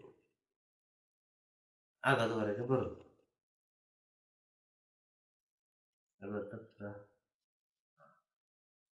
ಹಾಗೆ ಮನುಷ್ಯ ಅಡ್ವೈಸ್ ಮಾಡುವಾಗ ಮೊದಲು ತಿಳಿದುಕೊಳ್ಬೇಕು, ಉಪದೇಶ ಮಾಡುವಾಗ ಮೊದಲು ತಿಳಿದುಕೊಳ್ಬೇಕು, ಉಪದೇಶ ಮೊದಲು ನಮಗೆ, ಇನ್ನೊಬ್ಬರಿಗಲ್ಲ. ಇದು ನಮ್ಮ ಆತ್ಮ ನಮಗೆ ಹೇಳ್ತಾ ಉಂಟು ಯಾವ ರೀತಿ ಇರಬೇಕು ಎಂಬುದು ಸತ್ಯವಾದ ವಿಷಯ. ಈ ಮಾತಿನ, ಪ್ರತಿಯೊಬ್ಬನ ಮಾತಿನ ಅರ್ಥ, ಆ ಮಾತು ಯಾಕೆ ಅಂತ ಹೇಳಿದರೆ ನಿನ್ನನ್ನು ನೀನು ತಿಳಿದುಕೊಳ್ಳಲಿಕ್ಕೆ. ನೀನೀಗೆ ಇದ್ದು ಬಿಡು, ನಿನ್ನ ಒಳಗಿನ ಗುಣ ಅದು ಹೊರಗೆ ಬರ್ತದೆ. ನಿನ್ನ ಒಳಗೆ 1000 ರೀತಿಯ ಕೆಟ್ಟದಿದ್ದರೆ 1000 ರೀತಿಯ ಬೈಗಳು, ಫೈಟಿಂಗ್, ಗಿಟ್ಟಿಂಗ್ ಎಲ್ಲವೂ ನಡೀತದೆ. ಅದೇ ನಿನ್ನೊಳಗೊಂದು ಶುದ್ಧತೆ, ಪವಿತ್ರತೆ, ಎಲ್ಲ ಕಡೆ ಶಾಂತವಾಗಿ, ತಾಳ್ಮೆಯಾಗಿ, ಸಂತೋಷವಾಗಿ, ನಾಜುಕಾಗಿ ಆ ಸ್ಥಳವನ್ನು ದಾಟಿಕೊಂಡು ಹೋಗೋದೇ ಗೊತ್ತಾಗೋದಿಲ್ಲ. ಫೈಟಿಂಗ್ ನಡೀತಾ ಇತ್ತು ಒಂದು ಸ್ಥಳದಲ್ಲಿ, ನಮ್ಮೊಳಗೊಂದು ಬೆಸ್ಟ್ ಒಂದು ಕ್ಯಾರೆಕ್ಟರ್ ಇದೆ ಅಂತ ಹೇಳಿದರೆ ಆ ಫೈಟಿಂಗ್ ಆಗುವಲ್ಲೇ ನಾವು ನಾಜುಕಾಗಿ ದಾಟಿಕೊಂಡು ಹೋಗ್ತೇವೆ. ನಮ್ಮೊಳಗೆ ಆ ಒಂದು ಸ್ಥಿತಿ ಉಂಟು. ಆ ಫೈಟಿಂಗಲ್ಲಿ ಸಿಕ್ಕಾಕೊಂಡು ನಾವು ಫೈಟ್ ಮಾಡಿ ಎಲ್ಲವನ್ನು ಕಳ್ಕೊಂಡು ನಮಗೇನೋ ಡ್ಯಾಮೇಜ್ ಆಗಿ ಬಿಡ್ತದೆ ಅಷ್ಟೇ. ಅರ್ಥ ಆಯ್ತಾ? ಬ್ರೀತಿಂಗ್ನ ವಿಚಾರ ಭಗವಂತ ಎಲ್ಲರಿಗೂ ಕೊಟ್ಟಿದ್ದಾನೆ. ಅವನ ಒಂದು ಇಚ್ಛೆಗಿಂತ 1 ಸೆಕೆಂಡ್ ಯಾರು ಜಾಸ್ತಿ ಬದುಕುವುದಿಲ್ಲ, ಎಂಥದೇ ಬ್ರೀತಿಂಗ್ ಗೊತ್ತಿದ್ರೂ ಕೂಡ. ಇದು ಪರಮ ಸತ್ಯ. ಅವನ ಇಚ್ಛೆಯಂತೆ ನಡೆಯುವುದು. ಒಂದು ಋಷಿ 500 ವರ್ಷ ಬದುಕಬೇಕು ಅಂತ ಹೇಳಿದ್ರೆ ಅದು ಅವನ ಇಚ್ಛೆಯಂತಲೇ ನಡೆಯೋದು. ಅವಾಗ ಎಷ್ಟು ಸಹ ತಿಳಿದಿರ್ಬೋದು. ಅದೇ ಋಷಿಯ ಸ್ಥಿತಿಯಲ್ಲಿದ್ದ ಒಬ್ಬ ಒಂದು 32 ವರ್ಷದಲ್ಲಿ ಹೋಗ್ತಾನೆ ಅಂತ ಹೇಳಿದರೆ ಅದು ಭಗವಂತನ ಇಚ್ಛೆಯಲ್ಲಿ ಹೋದ್ದು. ಎಷ್ಟು ತಿಳಿದಿದ್ದರೂ ಕೂಡ ಕೊನೆಗೆ ಆ ಬ್ರೀತಿಂಗಿನ ಎಲ್ಲ ರಹಸ್ಯ ಇರೋದು ಭಗವಂತನ ಕೈಯಲ್ಲಿ, ನಮ್ಮ ಕೈಯಲ್ಲಿಲ್ಲ. ನಮ್ಮ ಕೈಯಲ್ಲಿ ಉಂಟಾ? ನಮ್ಮ ಕೈಯಲ್ಲಿಲ್ಲ. ಅವ ಯಾವಾಗ ನಿಲ್ಲಿಸಬೇಕು ಆಗ ನಿಲ್ಲಿಸ್ತಾನೆ. ಅಲ್ಲಿವರೆಗೆ ಅವನು ಚೆನ್ನಾಗಿ ಕೊಟ್ಟಿದ್ದಾನೆ. ಹಾಗೆ ಇಲ್ಲಿ ಮಾಡಬೇಕಾದ್ದು ಏನು ಅಷ್ಟು ಮಾತ್ರ ನಾವು ತಿಳ್ಕೊಳ್ಬೇಕಾದ್ದು. ಏನು ತಿಳ್ಕೊಳ್ಬೇಕಾದ್ದು? ಉಸಿರುವಲ್ಲಿವರೆಗೆ ಎಲ್ಲರ ಜೊತೆ ಉಸಿರಾಗಿ ಜೀವನ ಮಾಡ್ತೇನೆ. ಎಲ್ಲರ ಉಸಿರಿನಲ್ಲಿ ನನ್ನ ಉಸಿರು ಬೆರೆತಿರಲಿ. ನನ್ನಿಂದ ಲೋಕಕ್ಕೆ ಕಲ್ಯಾಣವಾಗಲಿ, ನನ್ನಿಂದ 4 ಜನಕ್ಕೆ ಒಳಿತಾಗಲಿ, ನನ್ನಿಂದ ಏನೋ ಒಂದು ಒಳ್ಳೆಯದಾಗಲಿ ಎಂಬ ಥಾಟ್ಸ್ ನಮ್ಮ ಉಸಿರಿನಲ್ಲಿ ನಿಂತರೆ ಸಾಕು. ತನ್ನಿಂದ ತಾನಾಗಿ ಉಸಿರು ಬ್ರೀತಿಂಗ್ ಎಲ್ಲ ಕಂಟ್ರೋಲಿಗೆ ಬರ್ತದೆ. ಆಯ್ತಾ? ಇನ್ನೆಂತ ಬೇಕು? ನಮ್ಮ ಕರ್ಮಗಳು ಅಂತ ಅಂತಾರಲ್ಲ, ಮಾಮೂಲಿ ಇವಾಗ ಹೊರಗಡೆ ಸೊಸೈಟಿಲಿದ್ದಾಗ ಫೈನಾನ್ಷಿಯಲ್ ಪ್ರಾಬ್ಲಮ್ ಬರ್ತವೆ, ಫ್ಯಾಮಿಲಿ ಇಶ್ಯೂಸ್ ಆಗ್ತವೆ, ಸ್ವಲ್ಪ ಸಿಚುವೇಶನ್ಸು ಕ್ರಿಯೇಟ್ ಆಗ್ತವೆ ಕೆಲವು ಆ ಥರ. ಅವೆಲ್ಲ ನಾವು ಒಗ್ಗಟ್ಟಾಗಿ ಹೆಂಗೆ ಬಿಟ್ಕೊಳ್ಳೋದು, ಪ್ರೀತಿಯಲ್ಲಿಗೆ ಯಾವ ಥರ ಜರ್ನಿ ಆಗಿ ತಗೊಳ್ಳೋದು ಅದನ್ನು. ಈಗ ಎಲ್ಲ ಹೇಳಿದೆಲ್ಲದಕ್ಕೂ ಅದು ಟ್ಯಾಲಿ ಆಗ್ತದೆ. ಕರ್ಮಕ್ಕೂ ಫ್ಯಾಮಿಲಿಗೂ ಎಲ್ಲದಕ್ಕೂ ಇದು ಮಾತಾಡಿದ ಎಲ್ಲ ವಿಚಾರಗಳು ಟ್ಯಾಲಿ ಆಗ್ತದೆ. ಆಯಾ ಸಮಯ ಸಂದರ್ಭ ಪರಿಸ್ಥಿತಿಗೆ ಹೇಗೆ ತಗೊಳ್ಬೇಕು ಹಾಗೆ ತಗೊಳ್ಬೇಕು. ಹೇಳೋದು ಅರ್ಥ ಆಯ್ತಾ? ನಮ್ಮಲ್ಲಿ ಸದ್ಗುಣಗಳಿದ್ದರೆ, ನಮ್ಮಲ್ಲಿ ಸತ್ಯದ ಅರಿವಿದ್ದರೆ ಯಾವುದೇ ಕರ್ಮವನ್ನು, ಯಾವುದೇ ಋಣವನ್ನು ನಮ್ಮಿಂದ ದಾಟಲಿಕ್ಕಾಗ್ತದೆ. ಸೊ ನಮ್ಮಲ್ಲಿ ಆತ್ಮವಿಶ್ವಾಸ ಬೇಕು. ಅದೆಲ್ಲ ಪ್ರಾಬ್ಲಮ್ಸ್ ಎಲ್ಲ ಇರೋದು ಆತ್ಮದ ಅಭಿವೃದ್ಧಿಗೆನ, ಆತ್ಮದ ಪವಿತ್ರತೆಗೋಸ್ಕರ. ಖಂಡಿತವಾಗಿಯೂ ಅದು ನಮ್ಮ ಕರ್ಮ, ಅದು ಕ್ಲಿಯರ್ ಮಾಡಲೇಬೇಕು. ಅದು ಆತ್ಮ ಯಾವುದನ್ನೆಲ್ಲ ಬಯಸಿ ಬಂದು ಅದನ್ನು ನೋಡಲೇಬೇಕು ಅಂತ ಹೇಳೋದು. ಆತ್ಮ 2 ಹೆಂಡತಿಯನ್ನು ಪಡ್ಕೊಂಡು ಬಂದಿದೆ ಅಂತ ಇದ್ರೆ ಅದು 2 ಹೆಂಡತಿ ಜೊತೆ ಸಂಸಾರ ಮಾಡಿ ಆಗಬೇಕು. ಆತ್ಮ ಸಿಂಗಲ್ ಆಗಿರಬೇಕು ಅಂತೇಳಿ ಬಂದಿದ್ದರೆ ಅದಕ್ಕೆ ಮದುವೆ ಮಾಡಿದರೂ ಕೂಡ ನಿಲ್ಲೋದಿಲ್ಲ, ಅದು ಹೋಗ್ತದೆ. ಅದು ಸಿಂಗಲ್ ಆಗಿರ್ಲಿಕ್ಕೆ ಇಷ್ಟಪಡೋದು. ಅದಕ್ಕೆ ಕರ್ಮ ಅಂತ ಹೇಳೋದು. ಇದು ಆತ್ಮದ ಆತ್ಮ ಅಂತೇಳಿ ಇಲ್ಲಿ ದೇಹಕ್ಕೆ ಬರುವಾಗ ಅದಕ್ಕಾದ ಕರ್ಮವನ್ನು, ಅದಕ್ಕಾದ ಋಣವನ್ನು, ಅದಕ್ಕಾದ ಮನಸ್ಸನ್ನು ಅದು ಅನುಭವಿಸಿ ಆಗಬೇಕು. ಅದು ಅನುಭವಿಸ್ತಾ ಅನುಭವಿಸ್ತಾ ಅನುಭವಿಸ್ತಾ ಜ್ಞಾನ ವೃದ್ಧಿಯಾಗೋದು. ಆಗ್ಲೇ ಪವಿತ್ರಾತ್ಮ ಅಂತ ಹೇಳಿದ ಗುರುದೇವರು ಅವೆಲ್ಲನೂ ಅನುಭವಿಸ್ತಾರೆ, ಕಷ್ಟನೂ ಅನುಭವಿಸ್ತಾರೆ, ಸುಖನೂ ಅನುಭವಿಸ್ತಾರೆ, ಹಾಗೆ ಪವಿತ್ರಾತ್ಮ ಆಗ್ತಾರೆ.